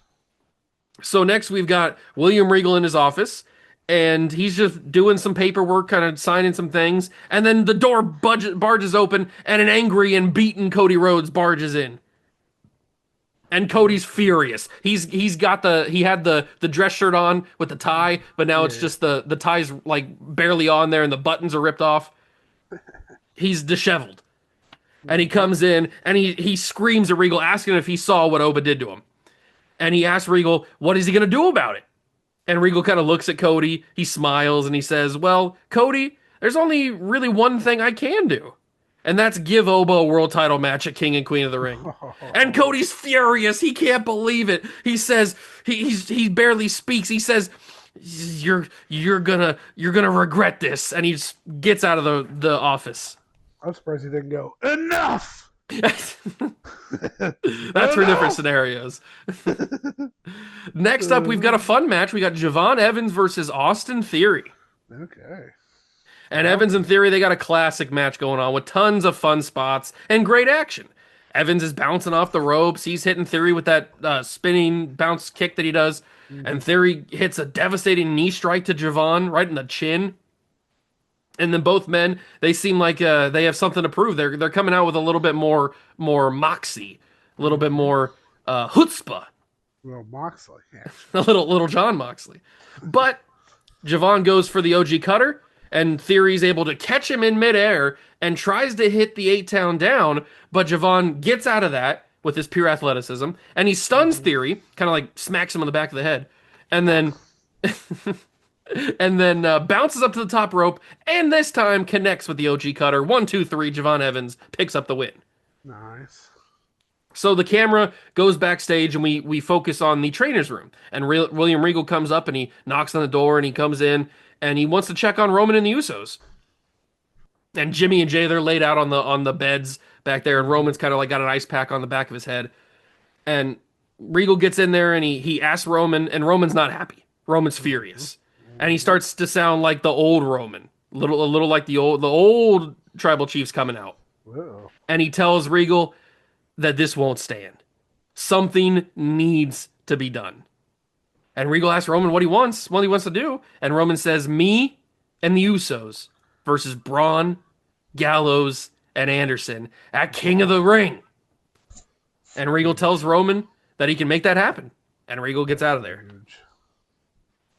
Next up, we've got a Queen of the Ring second round matchup, Blake Monroe versus Julia. And Blake and Julia battle back and forth for a while until Asuka, Kairi, and reluctantly, Io get involved. They try to mess with Blake, but all of a sudden Tiffany comes down. And she races down to the ringside area. She takes out Asuka and Kyrie. Well, Io kind of just like lets her do it. And Julia, she sees this. She gets distracted by it. She can't believe that Tiffany's doing this. And then when she turns around, Blake catches her with the glamorous DDT. 1, 2, 3. Blake Monroe will advance. Nice. And after the match, Blake smiles and looks looks shocked that Tiffany actually helped her out. And then Tiffany, she's still kind of a little hesitant, doesn't really seem too into it. She's just kind of like returning the favor that Blake gave to her. Mm-hmm. But she's not fully in on it. So then we go to commercial break, and after the commercial break, we follow up backstage with Asuka, Kyrie, Julia, and Io. And Asuka, she's berating Io, screaming and yelling at her in Japanese, and she's just going off, and Io's just taking it. Mm-hmm. And then in English, Asuka tells Io she better fall in line, or the whole world is going to find out what she did, or maybe what she didn't do. Oh, sounds pretty evil. And now it's time for our main event. Rhea Ripley, her music plays, and she heads down to the ring to talk about Becky Lynch. And she starts by bringing up the fact that Becky was scared to fight her in the first place. And then she talks about the Liv Morgan distractions and how she wants to put that behind her for now so she can focus on the World Heavyweight Championship. And Becky's music plays, and she comes down to the ring, and she's confident, but she's coming down to defend herself. She says... she says that she's never been scared of anybody or scared of anyone, and she can't wait to fight Rhea next weekend and beat her again. And so they get close face to face, and they kind of just like have an intense stare down as we fade to black on the show with Rhea and Becky. Wow. But now it's time for the go home show of Monday Night Raw, week 36.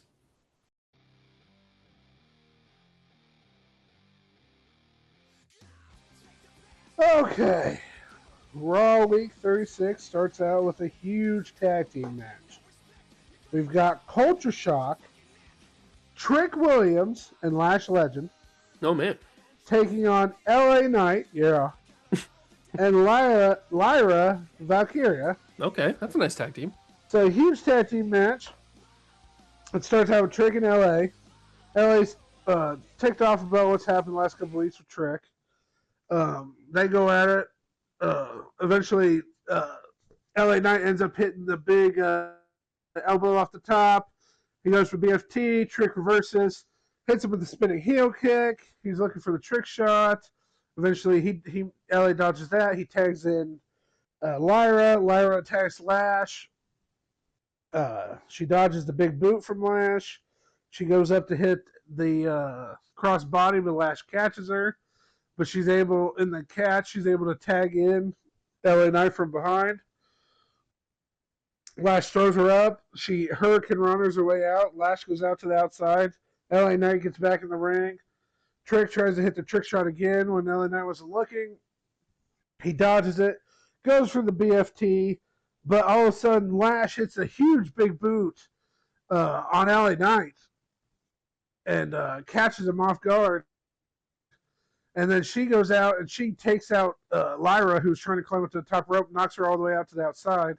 Trick kind of breaks away, gets a little room from LA Knight. LA Knight's wobbling from the big boot. And then Trick shot to the face. 1, 2, 3. Trick Williams and Lash Legend beat LA Knight and Lyra. Then Trick gets under the ring, grabs a couple of whips. Gets back in the ring, gives one to Lash. Lash starts beating up on Lyra with the strap. Trick straps LA Knight again, who's in the corner, beating him down. And then Lash and Trick stand tall after the match. Man, it's getting out of hand. Then we go to the back. Well, we're heading there for Extreme Rules, man. I know. But Trick needs to calm down with these whips. He's making a statement. Then we go and the cameras go backstage and we see Orton and Styles just brawling again. These guys will not stop beating the crap out of each other. Styles throws Orton into the garage door area, beating him down, hits him in the head with a trash can. Orton eventually hits a boot to the gut on Styles, throws him straight into a table, knocks the whole table over. Then eventually he starts beating him down back there. He throws him up over onto the electrical boxes, knocking AJ out. The security eventually breaks it up between the two of them. Orton says he's ending AJ Styles at Extreme Rules, and he's going to take away his entire career. We go back to the ring, and we got the World Tag Team Number One Contender match. It's a three-way match between White Six, Alpha Academy, and the War Raiders. There's just a bunch of meat in this match. Big tag teams going at it. Eventually, the War Raiders end up taking out what's his name in the group of White Six? What do you mean? Not Loomis, the Gacy? Gacy. Goodness, I couldn't think of his name. So they end up taking Gacy, diving to the outside. It ends up with Gable hitting the Chaos Theory on Loomis and pinning him 1, 2, 3. Alpha Academy end up picking up the number one contender. All right. And then all of a sudden the lights go out, and there's Cross, and there's Andrade. Andrade's laying out Otis on the outside. Cross has got a sleeper hold locked in on Gable in the ring, and they lay Alpha Academy out. Then we go and we get a backstage pre-tape segment, and it's a sit-down with Michael Cole, Jade Cargill, and Charlotte Flair. They talk about how at Extreme Rules they're going to finally finish this once and for all. It's going to be an I Quit match. The first person to say I quit is the loser. Jade tells her that it's her time. Charlotte had her time in the past, but now it's Jade's time to dominate and win titles and be the champion. Charlotte says that she is the real queen of the WWE and that she deserves to be in the main event picture, not Jade, and that she's going to prove once for all to Jade that just because she's the most beautiful woman doesn't mean she's not the baddest woman. Whoa. And Jade looks at her. She stands up. Charlotte stands up. Michael Cole starts peeing himself a little bit. And he's kind of like, ladies, let's not do this. Let's wait for the pay-per-view. And they kind of stare face to face and Jade goes, don't worry. I'm going to take everything from you at Extreme Rules, Charlotte. And Charlotte just says, not if I take it first. Whoa. So now we go to the ring, and Triple H is in the ring. He makes his way down. It's all about the game, how you play it. And he comes in the ring, and he says he has finally found the new Raw GM. Finally. And he says that he's going to announce it tonight, and we are going to have the new GM come out. And then all of a sudden, we hear, excuse me? No. And we're like, oh, crap, no, it can't be Vicky. And then Paul Heyman comes out, and he's like, ha, gotcha. Just kidding. And he goes, my name is Paul Heyman, and I am the new Raw general manager. No. And I am here to take Raw into the new generation. He comes out. He looks at Triple H. Triple H just kind of looks at him, and he kind of shakes his head, and he goes, don't worry, Triple H. Your Raw brand's in good hands now. And as Triple H reads, Paul Heyman looks at the crowd, and he says, now that I'm in charge, I'm going to do what I couldn't do when I was in the Vision, and that's make this brand the greatest brand in the WWE. No more of this favoritism. I am coming in here to wipe the slate clean and make sure that everyone knows who the real best people on Raw are. And I can promise you this. You can trust me because I've never lied to you before.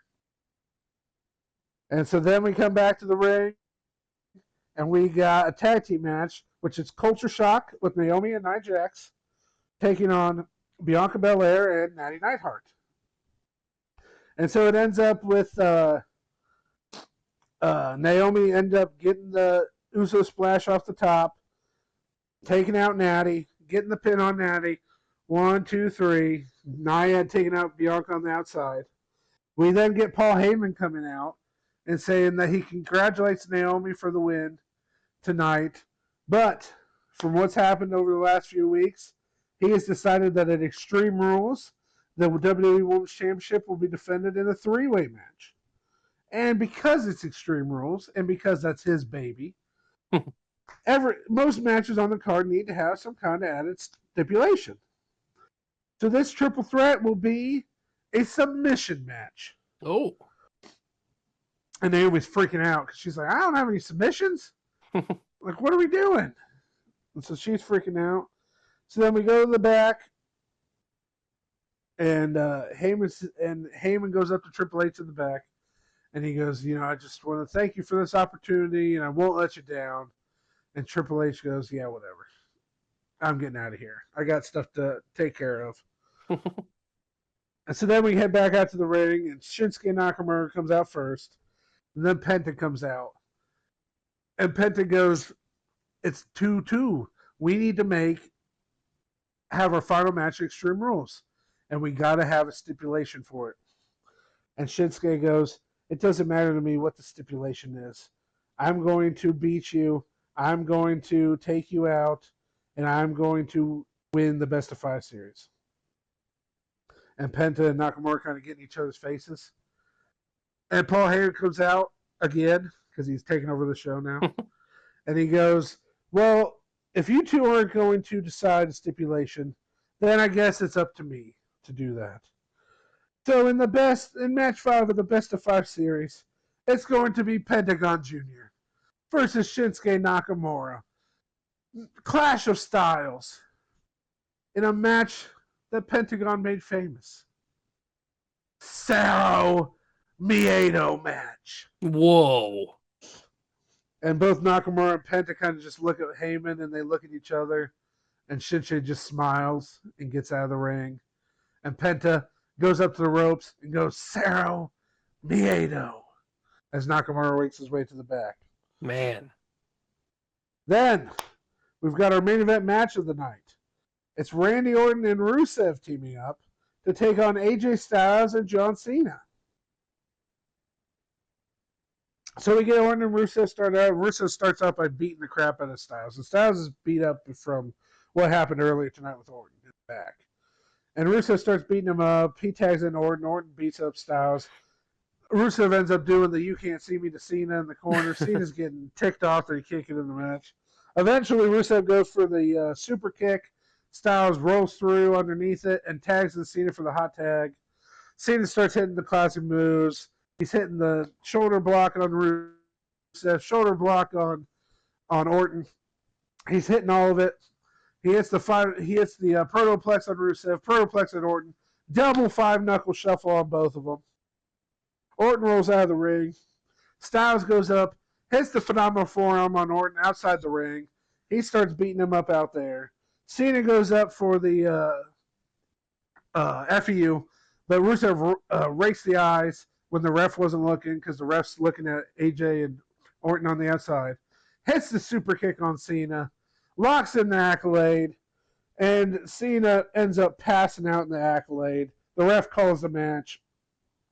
Styles gets back in to try to break it up. He hits Rusev from behind, but when he turns back around, Orton hits the RKO on Styles.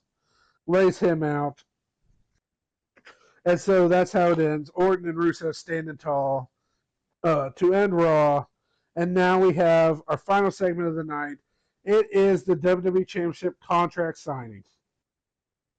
First, Drew McIntyre makes his way out to the ring. Finn Balor makes his way out to the ring. And Paul Heyman's out there. So we have Paul Heyman out there. He's talking about how we got to this point. He says Drew McIntyre made it through the SummerSlam Series tournament, won the match against Bronson Reed at SummerSlam. He is the number 1 contender. Finn Balor cashed in Money in the Bank. He beat the Beast. He beat Seth Rollins. And he is the WWE Champion. So first off, Drew ends up signing first. And he tells Finn that it's nothing personal, Finn. We have no ill will towards each other. I only want one thing and one thing only, and it is that WWE Championship. And Finn signs his side, and he says, I totally agree, Drew. we've had our differences earlier this year over the Intercontinental title, but right now this is for a much bigger prize, the WWE Championship. Me and you will finally see who the better man is. Just then, out of nowhere, Seth rolls in the ring. Chair shot to Drew's back. Hits the chair to the gut of Finn. Hits the chair on the back of Finn again. Knocks him out. Hits the chair on Drew again, this time on his head. Paul Heyman got out of the ring. He's freaking out. Seth ends up getting Finn, picking him up, hitting him a powerbomb through the table, lays him out. Finn's laid out, so then he goes and hits a stomp on Drew that knocks Drew out of the ring. And then Heyman rolls back in the ring. And he gets up and he goes, Seth, okay, that's enough. And, the guys are coming out. They're pulling Finn out of the ring. He's hurt. They're pulling the tables out of the ring. They're checking on Drew on the outside. He's laid out. And Heyman goes, Seth, that's enough. I have a gift for you. And he picks up the contract and he hands it to Seth. No. And Seth smiles and he starts doing his crazy laugh. And so he signs it, and it's now a triple threat match at Extreme Rules. Finn Balor versus Seth Rollins versus Drew McIntyre. And he hands the contract back to Heyman. And then Heyman goes, don't worry, Seth, I did one more thing for you. Because in this contract right here, there's a certain stipulation that is near and dear to my heart that I made sure that the main event of Extreme Rules would have. And he pulls the page and he goes, the triple threat match at Extreme Rules for the WWE Championship will be an Extreme Rules match. Whoa. And then he looks at Seth and he kind of sticks his hand out to him. And Seth has gotten a microphone now. And Seth looks at him and he grabs his hand and he shakes his hand. And Paul starts to walk away. And then Seth pulls him back in. And he goes, oh, Paul, I've appreciated everything you do, but you think I'm just going to let you stab me in the back to take this power and not do anything about it? And Heyman kind of is begging, what? I didn't do anything, Said, I know what you thought about me ever since you joined the Vision, that I'm crazy, that I'm insane! But I'll show you how insane I really am, Paul. And he kicks Paul right in the gut. Oh. And he hits him, gets him in the pedigree, looks around, pedigrees Paul Heyman right in the middle of the ring. Wow. And he's freaking out. He's pulling his hair. He's laughing. He gets in the corner. He's just cackling. He won't stop laughing. And Paul's trying to move. He's hurt. He gets up on his knees. He's like, I'm sorry, Seth. Seth, don't. Putting his hand out to him. And Seth hits him with the stop. Oh, man. And flattens Paul in the middle of the ring. And Paul's motionless. And the med team gets in there to check on Paul. And Seth's laying there, getting right up in his face. Don't ever betray me again, Paul. Don't ever betray me again. This is what happens. And then he rolls out of the ring. And Raw ends with Finn laid out. Drew's laid out. Paul's laid out. And Seth's walking to the back, laughing, freaking out, pulling his hair still. And that's how we end Raw Week 36. Wow. That is He's pretty insane. crazy. He's lost his mind. Poor Paul. Paul's out. He just got the job. Paul's gone.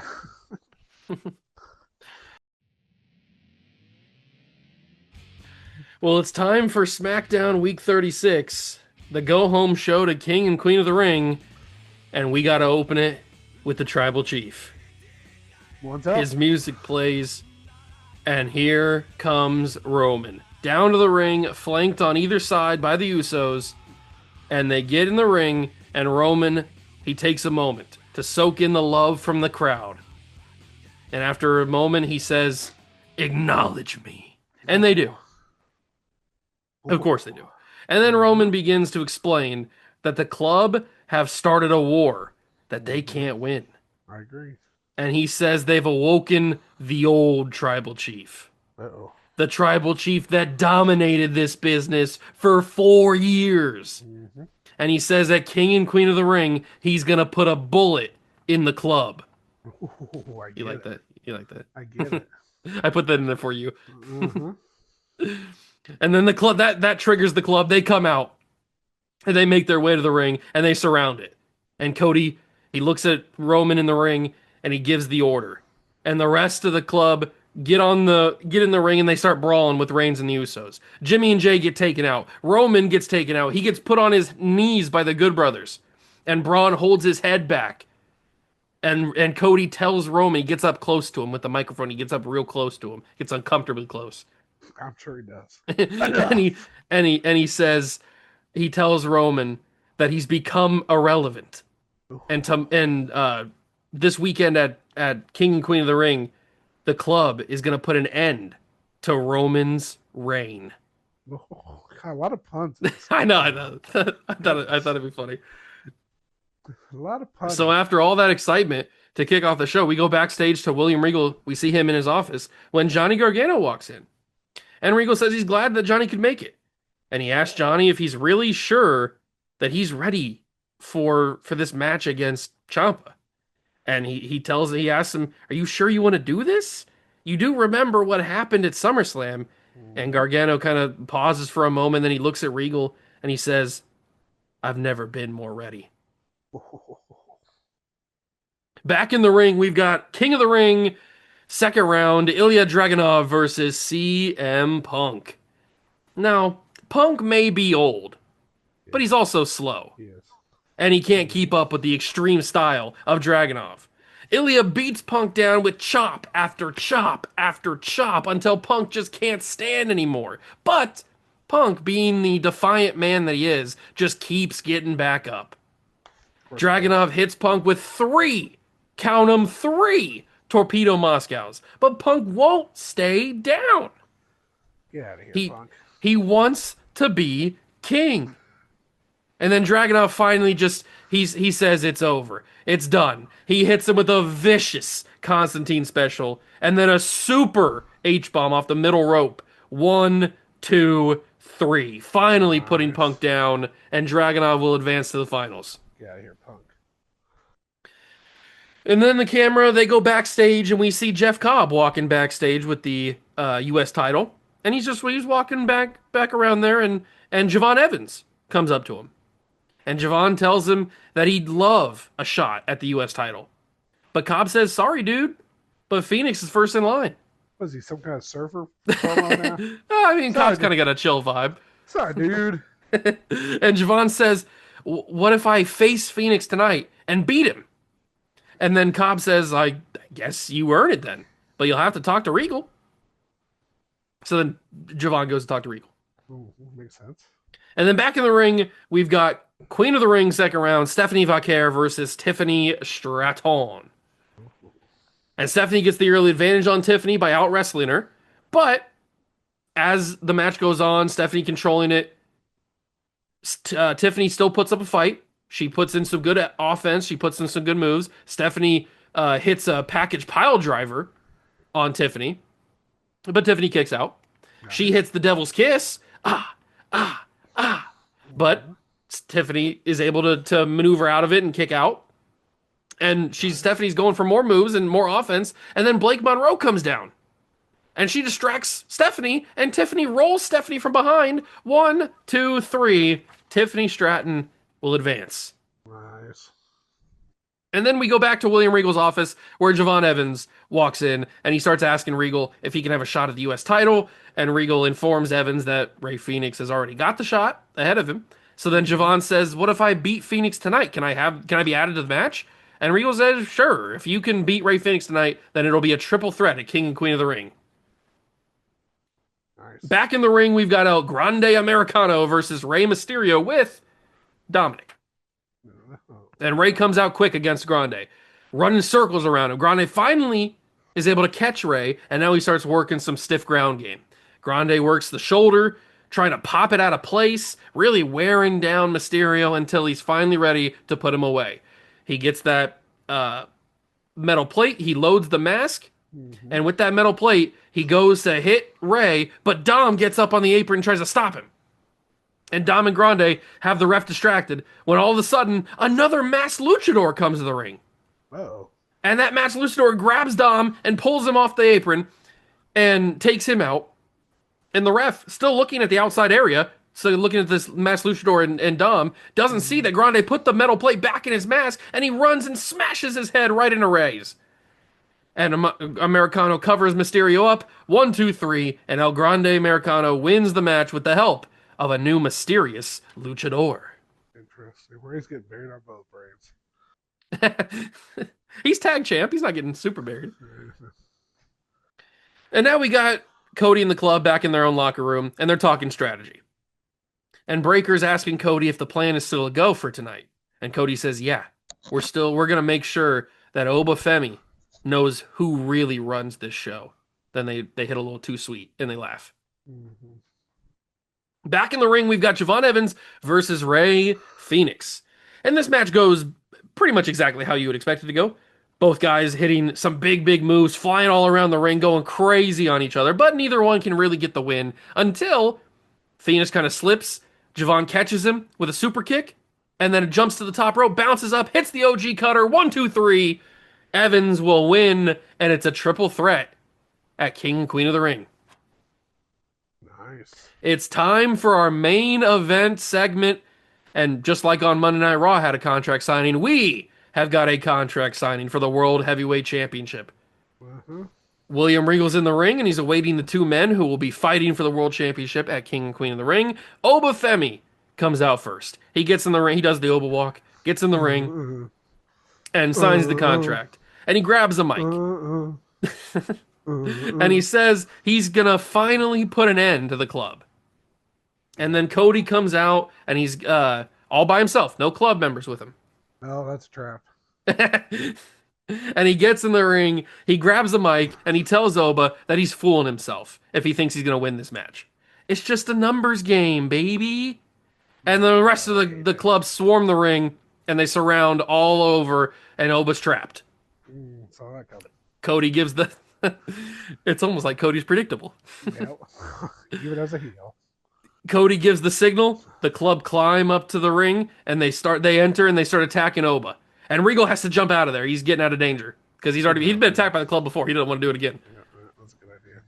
So he gets out of the ring as the club are beating down Oba. Oba starts taking him. They get like the whole dog pile thing, and then Oba pulls them all off. The big man move. Come on, Oba. And then he takes them all out. He takes out the Tongans. He takes out the Good Brothers. And he gets to Gallows, takes him out. And then Braun Breaker spears Oba in half. No. And Oba crumbles. He's grabbing his gut like he just got ripped, shot in the gut. And the Good Brothers, they pick up Oba, and they put him through the table that was in the ring for the contract signing with the Magic Killer. No. And then Cody, he goes over, picks up the contract that's on the ground, signs it, throws it on Oba's chest, puts his foot on Oba, and holds up the title.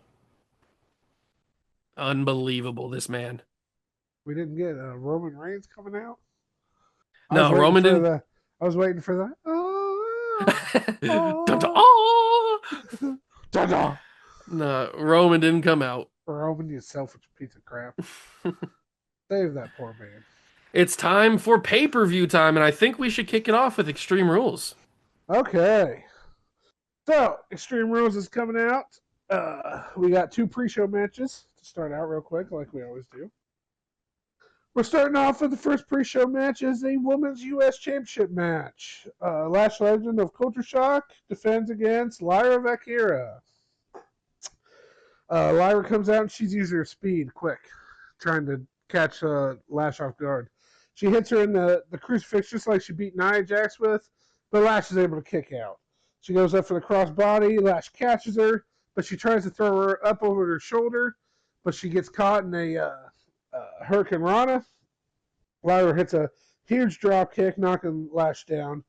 Nia tries to get up on the apron, Lyra hits her with a dropkick, knocks her back down. Tamina tries to get up there. Lyra hits her with an enziguri.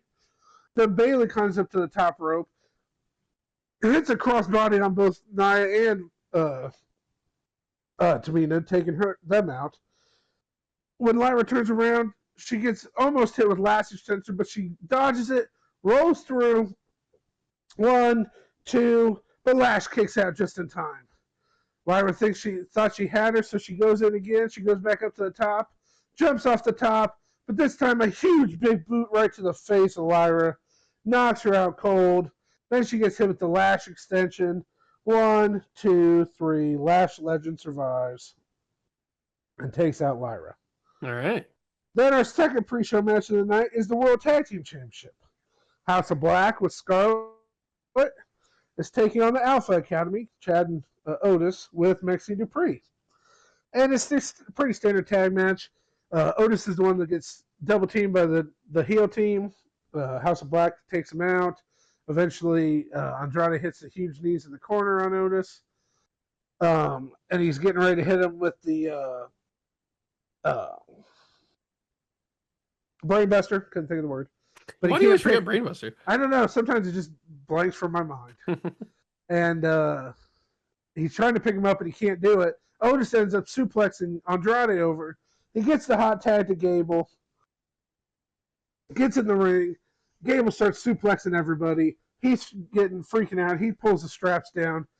Eventually, Andrade gets the tag into Karrion Kross. But Kross isn't able to do anything. He gets caught in the ankle lock. It's locked in tight. Then all of a sudden from behind, Andrade hits a huge enziguri to the back of Gable to break up the submission. He starts beating on Gable, but Gable turns the tables and starts bull rushing him to the ropes. Otis is able to tag in Gable before they both roll to the outside. And then Otis catches him with a huge power slam, world's strongest slam on Karrion Kross. Sets him for the worm. But as he's going for the worm, Scarlett gets up on the apron. She's screaming at him, telling him not to do it. But then Maxine Dupree pulls Scarlett off the apron and starts beating on her, throwing her into the steps, taking out Scarlett. Otis is watching this. He's checking on her through the ropes. Both Gable and Andrade take each other out into the barricade. Otis gets back. He backs up, and Kross gets up, catches him in the sleeper hold, locks it in. Otis tries to escape and eventually just has to tap out. No. And the House of Black survive, beating the Alpha Academy. So now we start off with the real pay-per-view. Good thing that was on the pre-show. That was free because everybody's booing that. Yeah, well, of course they are. And so we get the fireworks. We get Michael Cole introducing you to the show, blah, blah, blah. And all of a sudden, he hears this commotion. And we go backstage, and Orton and AJ are just beating the snot out of each other. Oh, come on, not again. And so there's a ref there. He's trying to break it up, and he says, oh, whatever. And he rings for the bell. And the bell rings. Because this is a Falls Count Anywhere match. Okay. So they start beating each other down. They're making their way all the way through the back area. Eventually, they get into catering. AJ throws Orton across the table that has all the food on it, knocks all the food off, knocks the table over. AJ's getting in there. He's starting to beat down Orton. He picks up a chicken leg, takes a bite of the chicken leg, spits it in Orton's face, starts beating him down with the chicken leg, hitting him in the head with the chicken leg. Eventually, Orton rakes him in the eyes, and then he hits him with a steel cookie sheet to the head, knocking AJ down. Then he looks around and he sees who'd I have for this? I forgot to write it down. Dang it. It wasn't R-Truth. I gotta find my roster. Hold on. Okay. I forgot who I was gonna have do this. Oh yeah. He saw Grayson Waller's back there. Oh, nice. In catering. And he's standing there and he's kind of laughing about what's happening back there. And Orton says, what are you laughing at? And Grayson goes, oh, hey, sorry, mate. I'm just, sorry, mate. No big deal. And then Orton hits an RKO through one of the catering tables on Grayson Waller. And he says, you see that? Don't mess with me. And he turns around and AJ just throws a cream pie right in his face. Oh, not a And cream knocks pie. Orton down. And Orton's like grabbing at his face, like, get this off me. What is going on? You know, he's covered in cream pie now. AJ picks him up, throws him into the wall. They eventually get out of catering. They're still making their way to the back. Eventually, they get outside the arena. AJ throws him into one of those big trucks that bring all the equipment. Yeah. He throws him into the big truck. Ironically, it has John Cena's face on it. So Orton runs into that, gets knocked down. Eventually, AJ climbs up on top of the truck, hits a huge crossbody off onto Orton, goes for the pin, but Orton's able to kick out barely. They keep going at it back, and eventually Orton turns it around, tosses AJ into a dumpster, knocks him into the dumpster. He eventually goes and hits a big boot on AJ into the dumpster, knocks him into the dumpster. Orton gets in there, and they start beating each other up inside the dumpster, Gross. fighting back and forth. Yep. Eventually, AJ throws him back out. They're making their way back, and they're getting into the parking lot. AJ ends up trying to he throws Orton on top of the hood. He gets up on top of the car. He's going for the Styles Clash. Orton ends up hitting a low blow, then hitting an RKO onto the windshield. AJ's down. Orton tries to crawl on top of him. He gets the pin on top of the car. 1, 2, but AJ kicks out. And Orton can't believe it. They're both bleeding at this point. Orton goes to find a weapon. He finds a huge metal pipe, takes it back over there, goes to swing at AJ, but AJ dodges, and Orton hits it right through the windshield, breaks it through the windshield. He turns around, AJ hits him in the head with a huge stop sign, knocks him back down. And eventually we get it to a point where AJ hits a Pele kick that knocks Orton off the top of this little structure. Mm-hmm. Back into a little area of like wood pallets. Okay. Knocks him into there, so he's on top of these pallets. They kind of broke a little bit when he landed on, but he's just laying there. And then AJ hits a huge splash off of it onto Orton through these Hopefully don't pallets. get any splinters. Yep, splinters, the whole deal. No, not splinters. They're both laid out, but AJ's able to rest his arm on top of Orton's. 1, 2, 3. Wow. AJ picks up the win over Orton. And Orton's laying there. I'm hurt. Help me. So AJ gets the win in the Falls Count Anywhere match. Hopefully it's not like Triple H in the street fight with Mick Foley where he gets the piece of wood through his leg. Yeah. No, none of them are hurt that bad, I don't think. So then we move on, and our next match of the night is the I Quit match. Oh, here we go. Charlotte makes her way out to the ring. This is it. This is the final fight between these two. They've been fighting all makes her year, way so. out. Yeah. Charlotte makes her way out first, then Jade makes her way out second. They do the stare down before the match starts.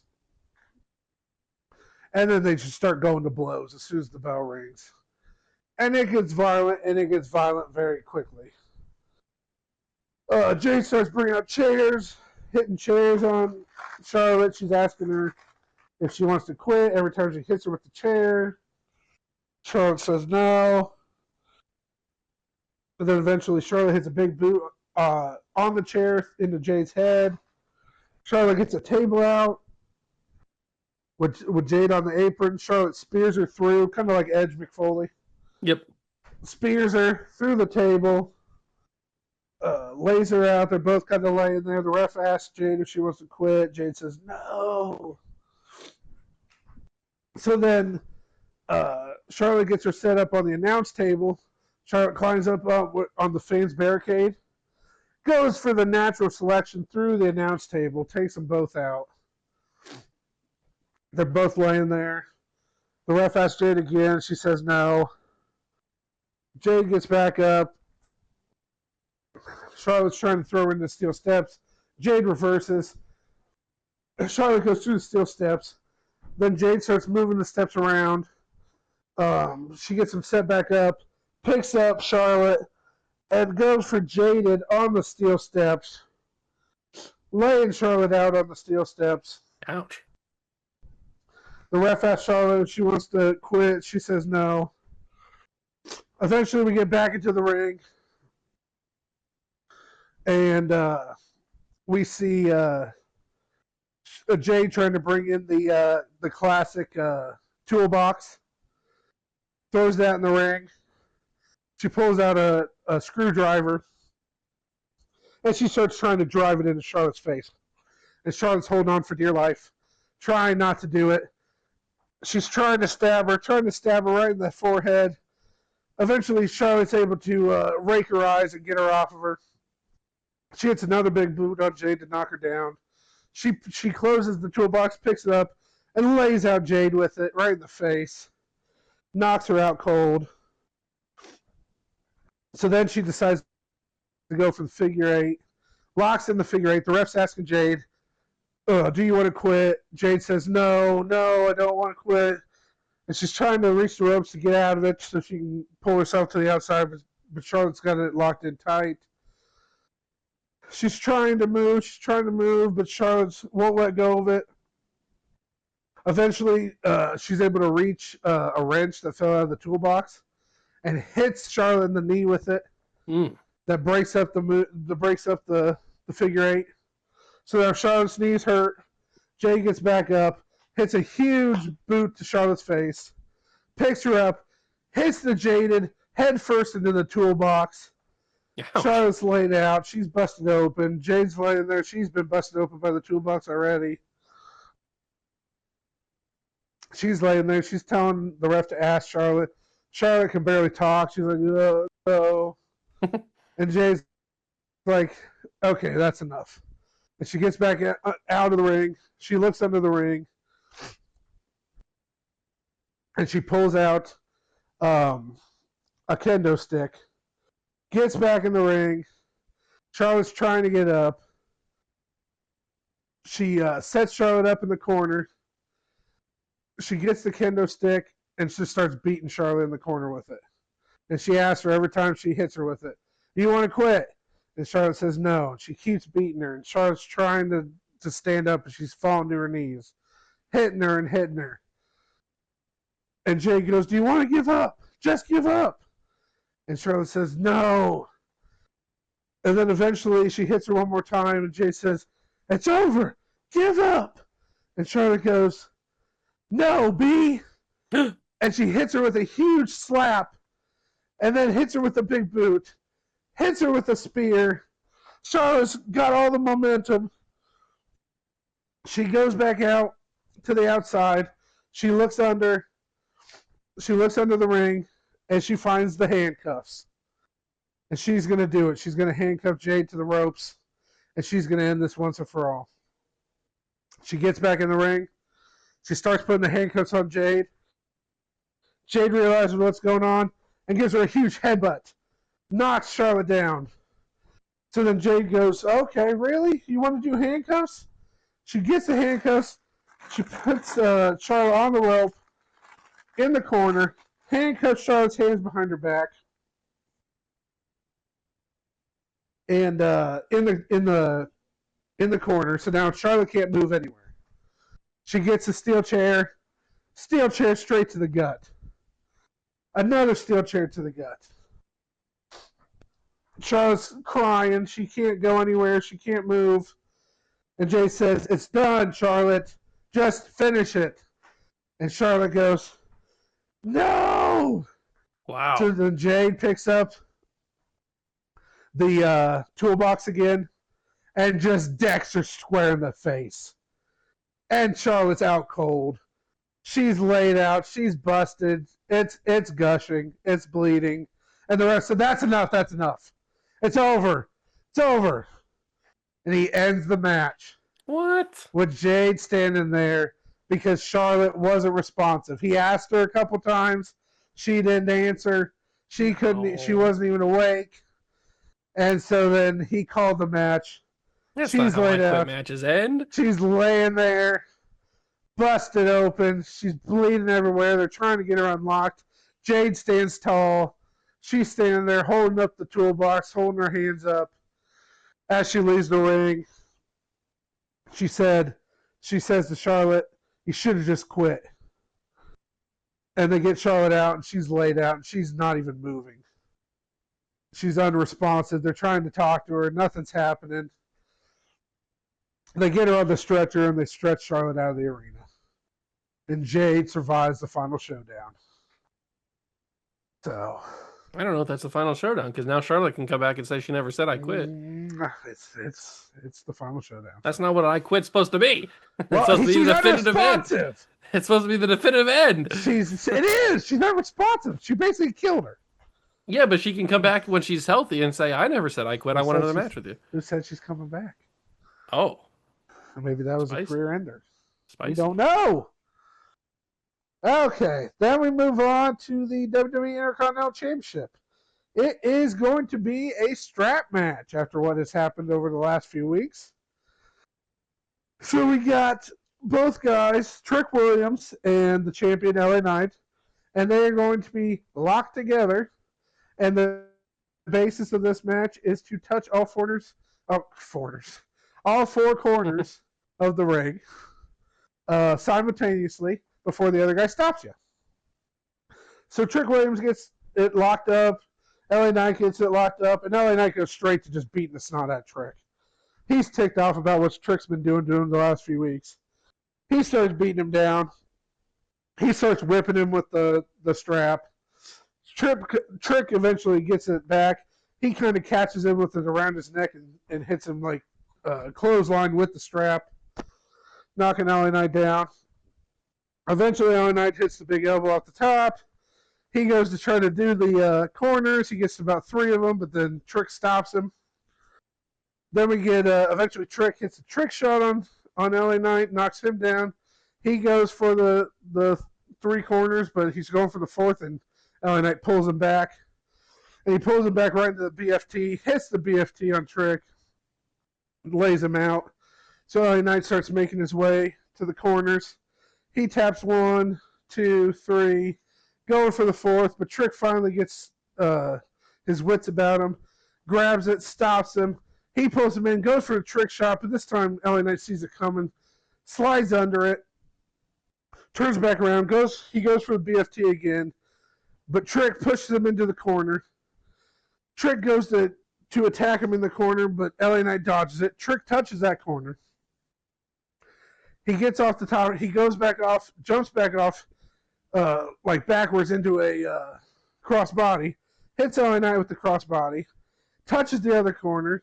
Touches the 3rd corner. He's going for the 4th corner. But this time LA Knight stops him again. He pulls him back into it. But he goes for the clothesline. Trick dodges it. Bounces off the rope. Trick shot. Hits the trick shot. Then jumps over. Hits the corner for the 4th corner. And that's it. Ring the bell. Trick Williams, a culture shock. Wow. Pulls up the upset. And he is your new Intercontinental Champion. Poor LA didn't have that title very long. No. Just a month. And so Trick's celebrating, and he's leaving the ring, and LA Knight's looking at him, and he just ticked off. He can't believe that he just got beat by like that in this match. He got outsmarted. So now we move on to... what is our next match? Oh, match 5 of the best of 5 series. Cerro Miedo match. You might have to explain this to the American audience. I don't think the American audience is used to this. No, I mean, basically a Cerro Miedo match is basically a unsanctioned match, to be pretty much. Street fight. It's all those kind of matches. No DQ. But this one takes it to a little bit further level. It's super intense. It's, Cerro Miedo means zero fear, so it can be, they can go a little bit extreme, kind of in the vein of a death match. So you got Shinsuke coming out first. You got Pentagon coming out, and he's amped up. This is his match. He's ready to end this series once and for all and prove who's better. So before he gets in the ring, he gets a couple of weapons. He throws a trash can in there. He throws some chairs in there, some kendo sticks. He's getting everything ready. He gets in the ring. They have a stare down. Nakamura's kind of smiling at him. Penta does a Sarah Miedo and then pushes him, like face palms him. Shinsuke pushes back and he slaps Penta across the face. Penta goes back to clothesline him, but Nakamura catches him, hits him with the Tiger Suplex right on top of the trash can. Penta's down. Nakamura picks up the Singapore cane, hits Penta a couple times with that. Eventually, Penta hits a super kick, knocking Nakamura outside the ring. He throws him into the steel steps. He ends up getting a table, and he puts it like on the barricade and then on the apron with not the legs out. You know what I'm saying? Yeah, he bridges it, yeah. Yeah, bridges it. Yeah, that's the right word. And so he has a bridge there, but he turns around and Nakamura hits him with the spinning back fist. And then Nakamura gets him as a suplex mission, but Penta puts his leg through to stop him. He's fighting back. He's punching him in the gut, trying to get out of it. He ends up kicking Nakamura in the gut, and then he tries to go for the Mexican Destroyer through that table. But when he jumps, Shinsuke backdrops him over, and Penta goes through the table. Oof. So he's down. Nakamura starts looking under the ring, and he finds a bag full of tacks. Oh, here we go. And throws those in the ring. Penta finally starts getting up. Nakamura starts laying the tacks down, but he doesn't see that Penta found his signature weapon in a Sarah Miedo match. It is the hold on, I can't say the word very well. Fluorescent light bulb, like the long stick one. Yep. And Nakamura turns around and Penta smashes it over his head. Glass goes flying everywhere. Nakamura's sitting there. He's laid out. He's sitting there. He's bleeding like a stuffed pig.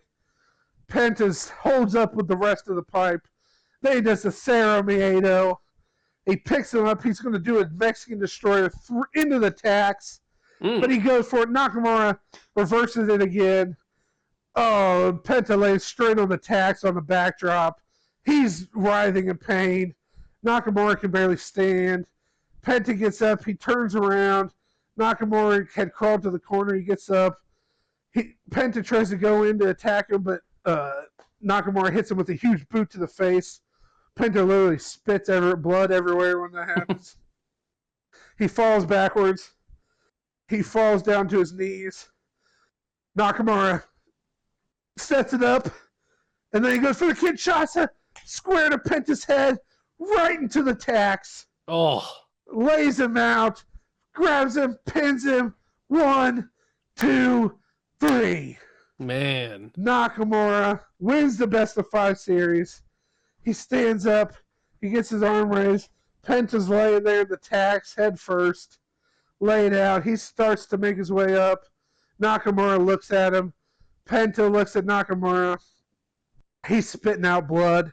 He's got tacks sticking out of his mask. and he walks over to Nakamura. And he gets right in Nakamura's face.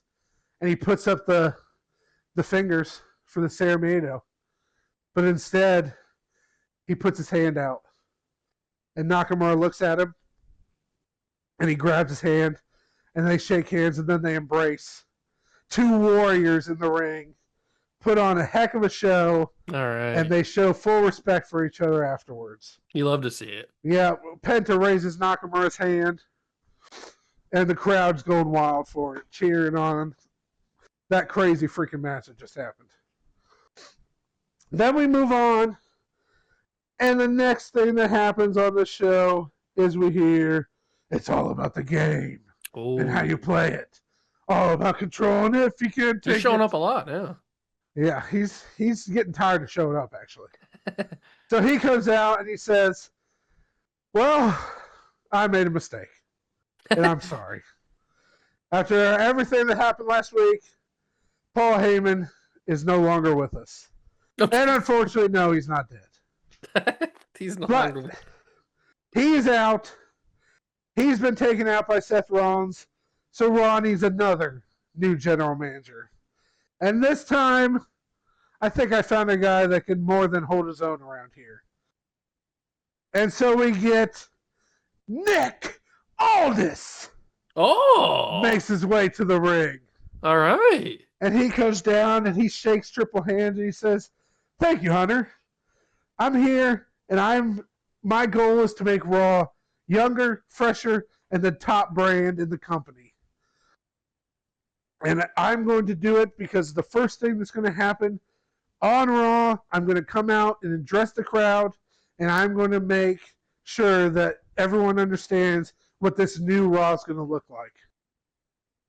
So he wants to thank Triple H for the opportunity, and he says he can't wait to see everybody on Raw next week. So him and Triple H leave. It's and the now British invasion. True, yes. I got Regal. You got all this now. Yep. That's going to be a fun first introduction when they get together. I'm sure Regal's happy that Bischoff's gone. Yeah. So then we come out, and our next match of the night is the champ, John Cena. His little signal that he's coming out. Yep. He's coming out. He's going one-on-one with Rusev. Oh, here we go. So they come out, and they're just having a normal match for this. So they didn't put any steps. You lied. I said most every match. Thank you very much. This is the only one because I didn't really want to put a stip on this one. You could have made this the submission match. That would have been cool. Yeah, nope. So we get Cena and Rusev, and they start out with the test of strength. And Rusev, being the younger bull, starts throwing Cena around the ring. And he's showing off. He's bragging that he's better than Cena. He's bigger than Cena, and he wants people to remember Rusev's name. He wants people to know that Rusev's on Raw, and he's going to take over Raw. So then eventually Rusev keeps beating up Cena, keeps throwing him around the ring. Cena finally hits a clothesline when Rusev runs in the corner and tries to attack Cena, but bounces off the turnbuckles. Cena comes around, hits him with that clothesline. Then he starts hitting the shoulder blocks, gets him in the five-knuckle shuffle, hits the five-knuckle shuffle on him. He's going for the FU, but Rusev dodges it, hits him with the super kick. He locks in the accolade. Cena can't get out. It looks like Cena's about to tap or pass out, but Cena starts hulking up. He starts hulking up. He stands up in the accolade. Rusev's on his back. He runs into the corner, head first to Rusev on the corner. Then he runs backwards in the other corner and smashes Rusev into the corner. Rusev lets go of the accolade.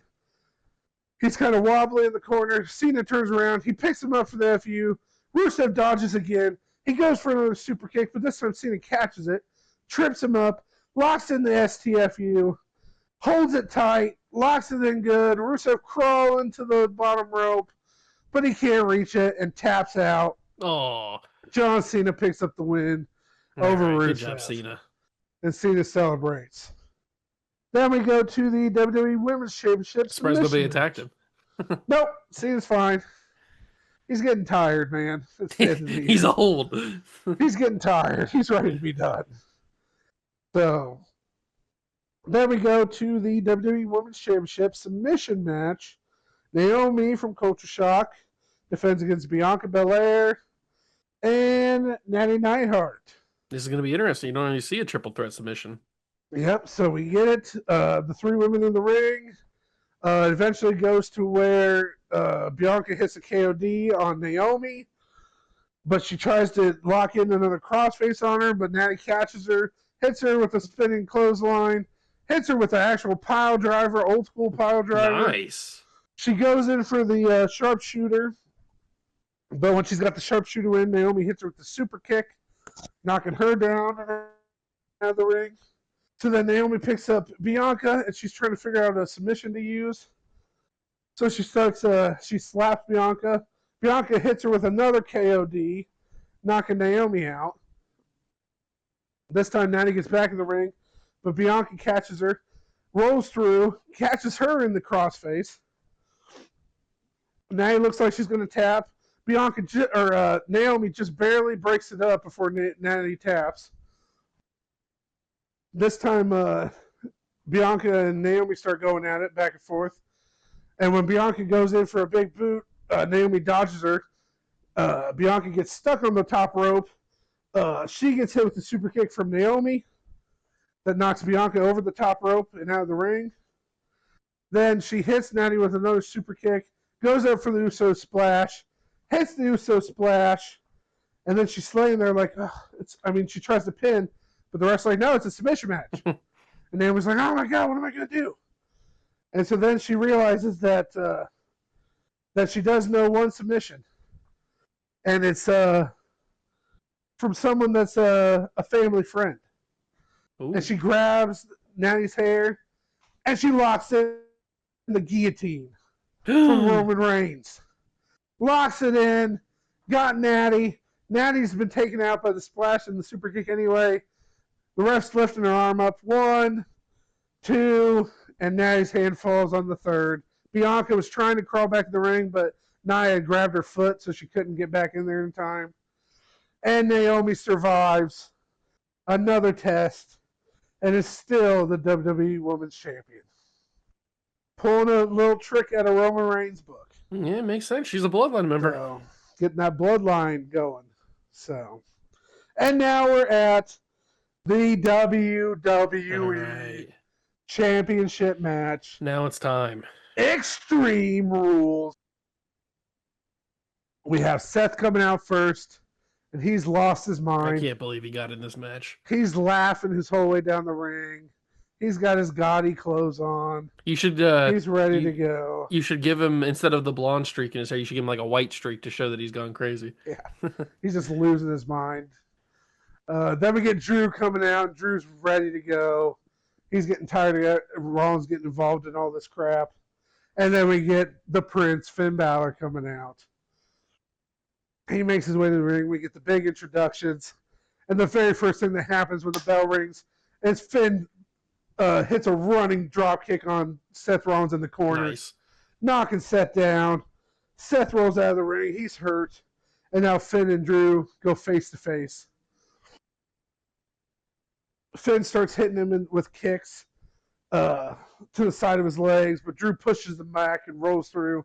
Hits him with a clothesline. He overpowers Finn. Starts throwing him around the ring with a suplex and a double underhook suplex. Finn eventually hits an enziguri. Rollins tries to come back in and hit a huge flying knee, but both guys kind of like separate and dodge him, and he rolls through. And then when he comes back around, Drew McIntyre hits the Glasgow Kiss right to his head, knocks him down. And then Finn, when Seth tries to get back up, Finn hits him with a huge super kick that knocks him out of the ring. So now we get Finn and Drew again going at it. Eventually, Drew tries to hit the Future Shock, but Finn dodges it and knocks Drew out of the ring, and then he hits a suicide dive to the outside. He finally gets a weapon. He picks up a chair. He hits Drew in the back with the chair, knocks him down. He turns around and Seth hits him with a super kick right in the gut, and then Seth grabs him and like has the back of his head in his trunks, and he throws him square into the steel steps. Like Finn flips back first into the steel steps. So he takes Finn out. Then he starts working on Drew on the outside. He throws him. Seth tries to throw him into the post, but Drew catches it, comes back, hits him with an elbow, and then throws Seth straight into the post and knocks Seth down. He starts breaking the announce table off, clearing it off to put Seth on there. He picks up Seth, puts him up there. He's going to go for the Future Shock up there. Seth starts reversing it. He's trying to fight. They're both fighting each other.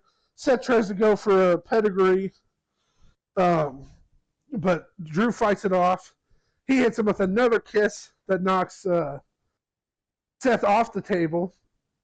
But when Drew turns around, he's still standing on top of the table. Finn comes off the top rope, hits a huge crossbody on Drew through the table, takes both of them out. They're both laid out. Seth's laid out over on the side. Eventually, Seth gets the advantage. He's got a steel chair again. This is a weapon he's been using this whole feud. Hits Drew in the back. Drew's been trying to get up on the apron. Hits Drew in the back. Hits Drew in the head. Knocks Drew down. Then he throws a chair in the ring. He grabs Finn. Throws Finn in the ring. This time he hits the knee shot off the top rope, knocking Finn out. He's setting up for the stomp. He puts the chair down, like in the sitting position. He takes Finn, slams Finn's head on the chair, goes to the corner.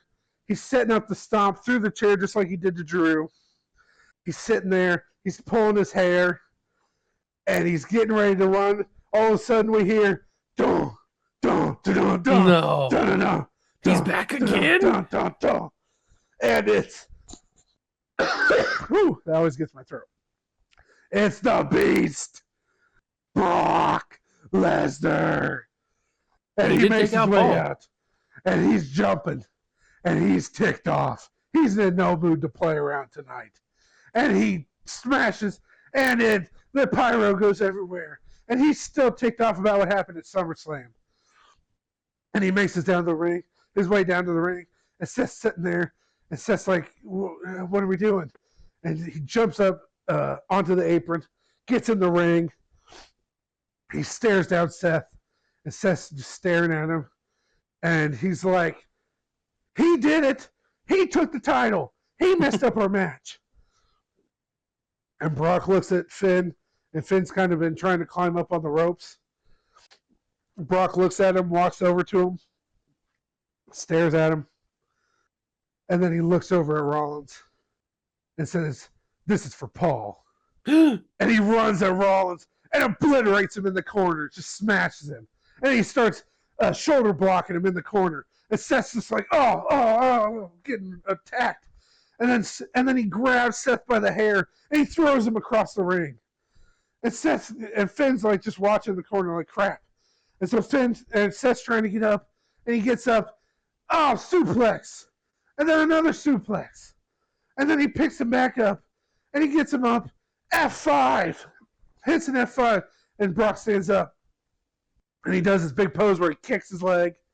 Yeah. And he looks at Seth, and he goes, I'm not through with you. And he picks him back up by the hair, picks him back up for an F5, hits another F5 on him, and he gets back up, and he goes, I still ain't done. And he picks him up again, and this time he sets him up, hits the F5 out of the ring, onto the floor. Seth lands on the floor, up the ramp, laid out cold. Brock gets out of the ring, walks by, Seth's laying there, and Brock goes, I'm still not done, boy. And he grabs Seth by the hair and he drags him up the apron. Or up the aisleway.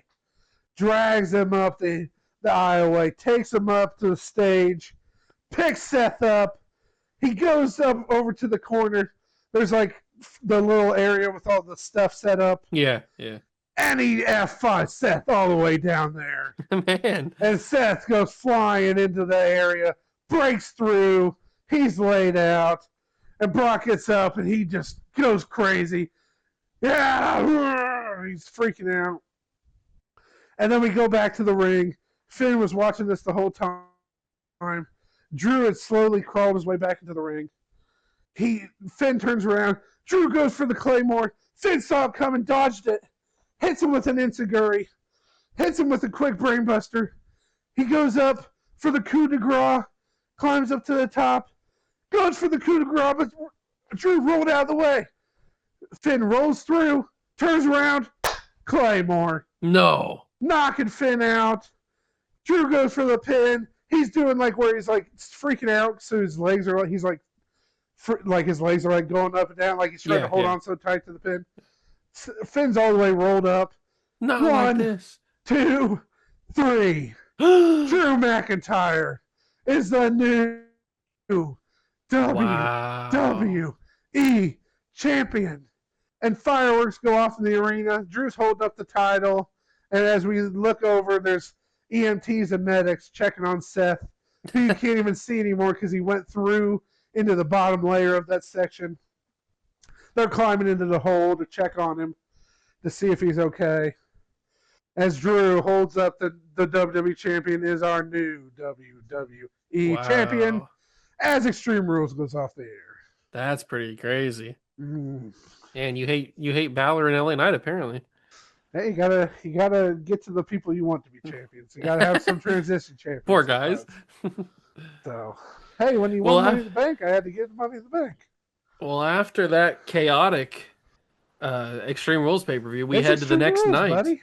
I know. We head to the next night for a more civilized Oh, stop. king and queen of the ring. The club's so civilized. And we start off king and queen of the ring with the United States Championship. Jeff Cobb, originally supposed to just face Ray Phoenix, but then Javon Evans won his way in and makes it a triple threat. So we start off, everybody gets their entrances. And Cobb, he's looking at both of them, and he uses his power. He uses his strength. He is just a big meatball at the end of the day. So he uses his strength, his power advantage, to take the early control of the match. And he's making sure neither Phoenix nor Evans can use their speed. Both of them are pretty quick. Yeah. But Cobb he's grounding them, basically. Phoenix hits Cobb with a Insiguri, stunning Cobb, and then Javon kind of drop kicks Cobb and sends him out of the ring. And now we're down to Evans and Phoenix, and now they can battle each other one-on-one, and they really show each other what they got. They're picking up right where they left off on SmackDown. Phoenix hits his modified old school that he does on Evans, and Evans hits the springboard kick on Phoenix. Cobb eventually pulls himself back into the ring. He lays out Javon, hits the Tour of the Islands on Ray Phoenix, and it's a 1-2-3. Jeff Cobb retains. Nice. Good job, Cobb. Our next match of the night is the Women's World Heavyweight Championship match. Becky Lynch defends against Rhea Ripley. And Lynch and Rhea, they take it to each other. The whole match. They're trading blows. Really trying to knock each other out. Rhea hits a headbutt on Becky, re-breaking her nose. And Becky, she's been here before. She sees the blood, and she starts ramping up the aggression. Eventually, she hits a huge manhandle slam, but Rhea kicks out. And both women are down.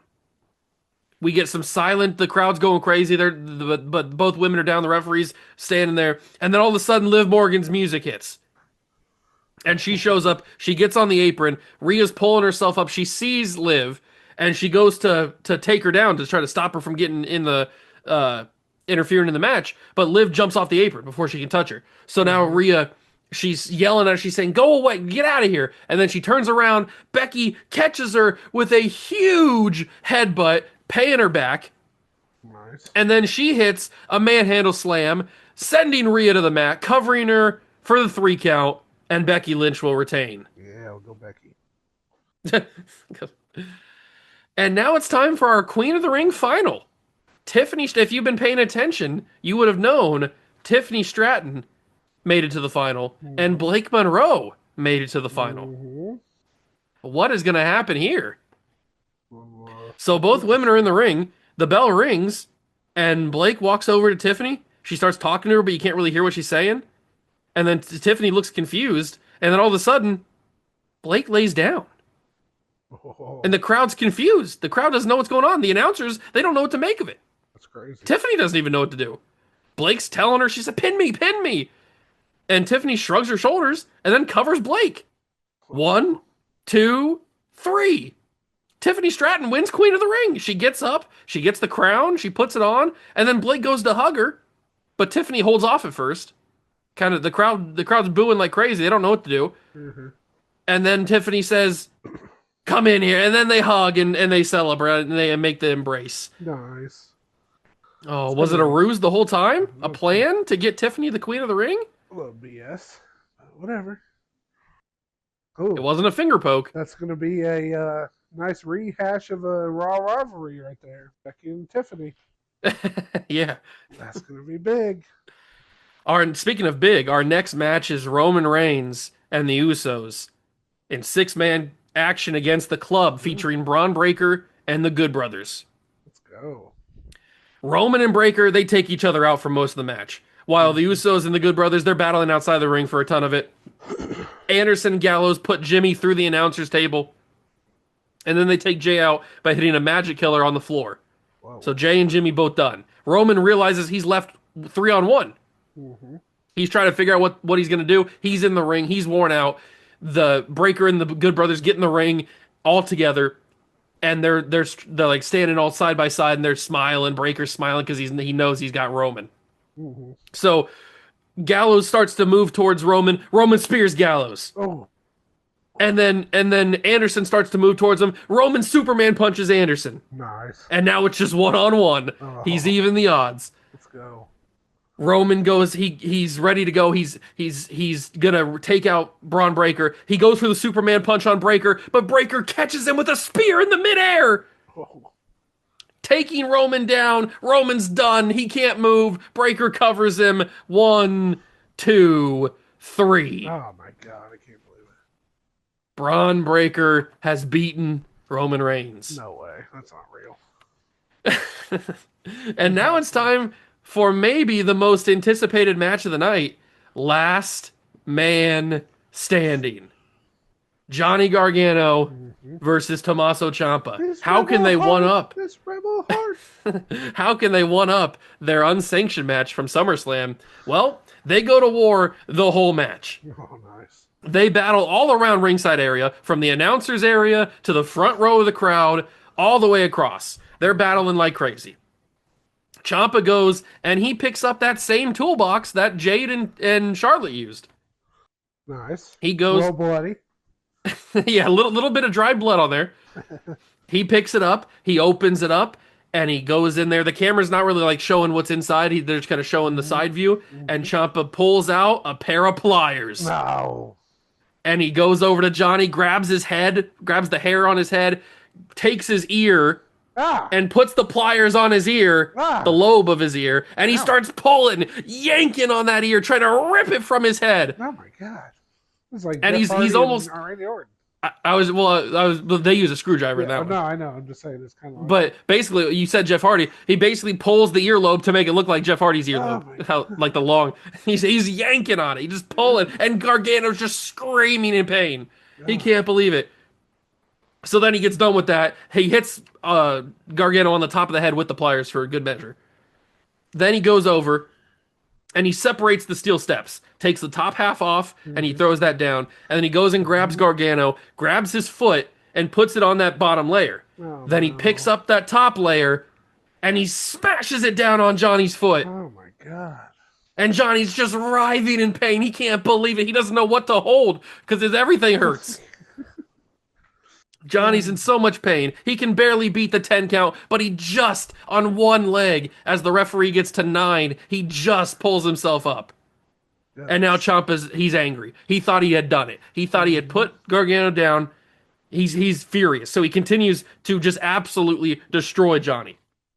Until that rebel heart finds enough strength to grab a chair and smash it into Ciampa's skull. Yes. And then repeatedly smash the chair into Ciampa until it's become all broken and mangled. Yes. And Johnny looks down and he sees a pair of handcuffs. Those same handcuffs. The same handcuffs from before. And he grabs them and he doesn't hesitate. He puts them, he doesn't go for the wrist though, the normal handcuff positioning. Okay. It's getting He a little, goes- kinky in our. They're not fuzzy. That's 3 handcuff uses this month. They're not fuzzy. A little So gross over he here. goes. Ciampa's still kind of delirious from the chair shots. He doesn't know what to do. So Gargano grabs Ciampa's legs. He puts his feet together and he wraps it around the bottom rope. Like he kind of, so Ciampa's on his back and his legs are up on the bottom rope, but they're hooked around the thing. And Gargano locks the handcuffs around the ankles and around the rope so that Ciampa can't move. Nice. He's trapped, and his back and shoulders are on the mat. So he's looking up at the lights for the 3-second tan, and and Ciampa, he finally gains consciousness. He realizes what's going on, and he realizes, he looks down and he sees his feet are tied, and he realizes he can't escape. He's trying to like wiggle his way out. He can't move his legs. He can't break the grip of the handcuffs on the ropes. And Johnny is over in the corner holding himself up by the corner, and he tells the referee to count the pin. So the referee starts the count.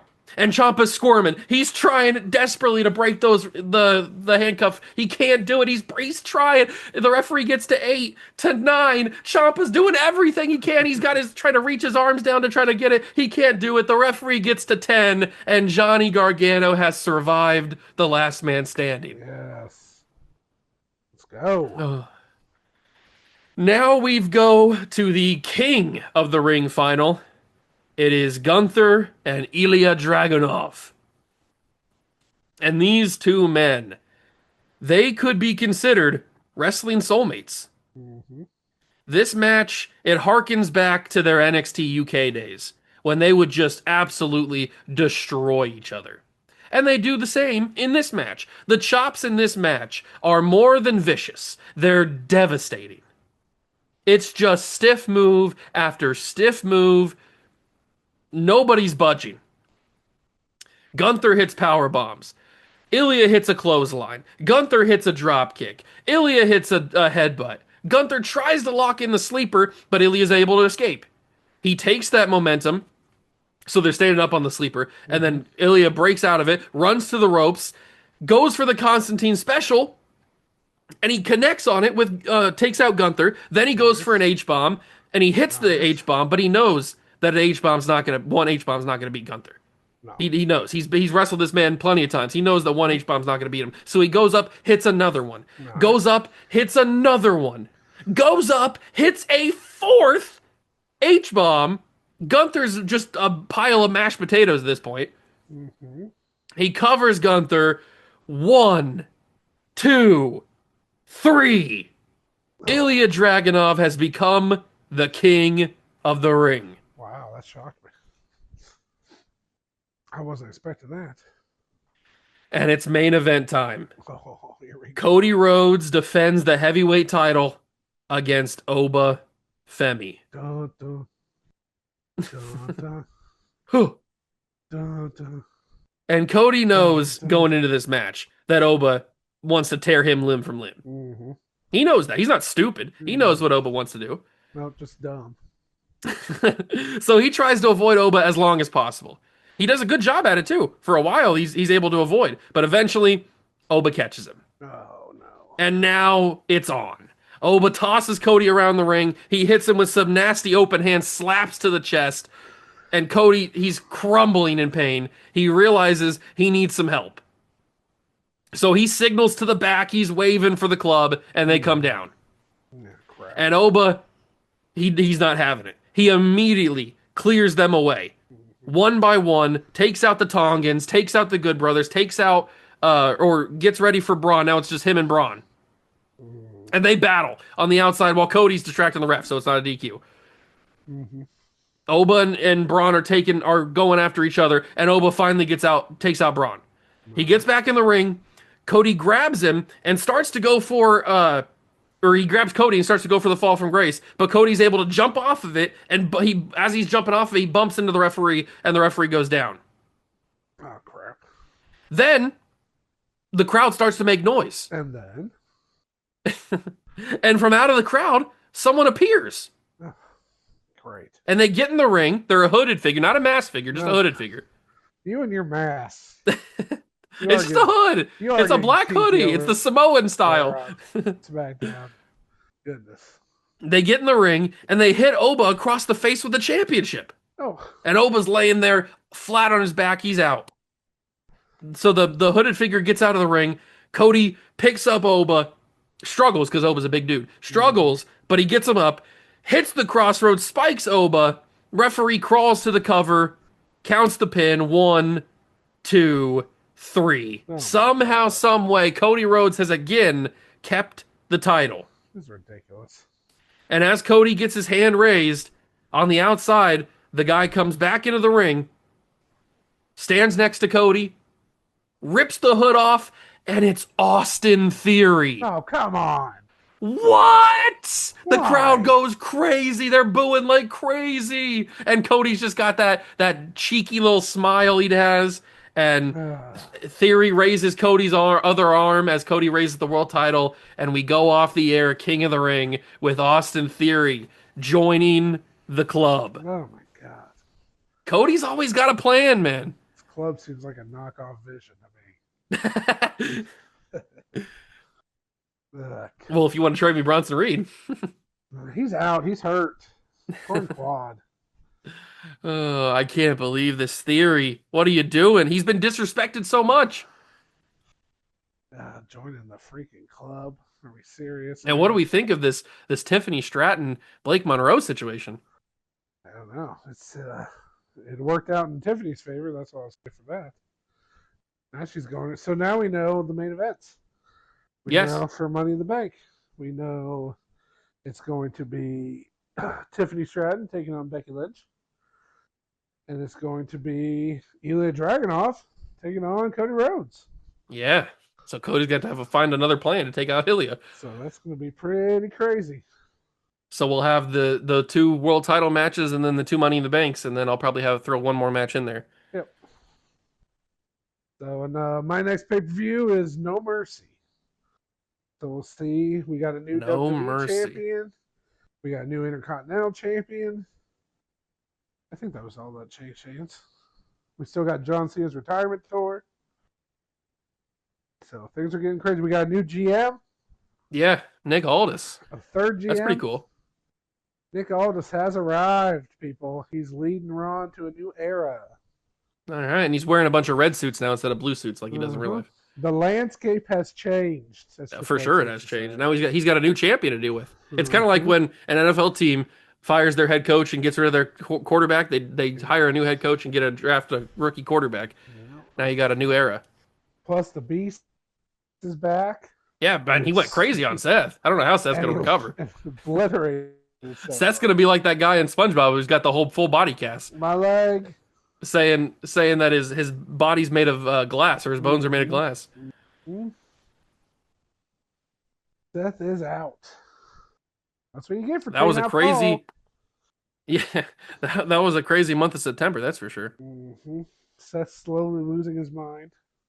Yeah, I don't know if it's slowly. Well, it might get worse. Who knows what's going to happen now? Okay, well, that is going to do it for this episode of Just Book It. We hope you all enjoyed. And if you did, make sure to leave us a like on Spotify, subscribe to us on YouTube, follow us on Twitter and TikTok and Facebook and everything like that. And we will catch you in the next Just Book It. Peace.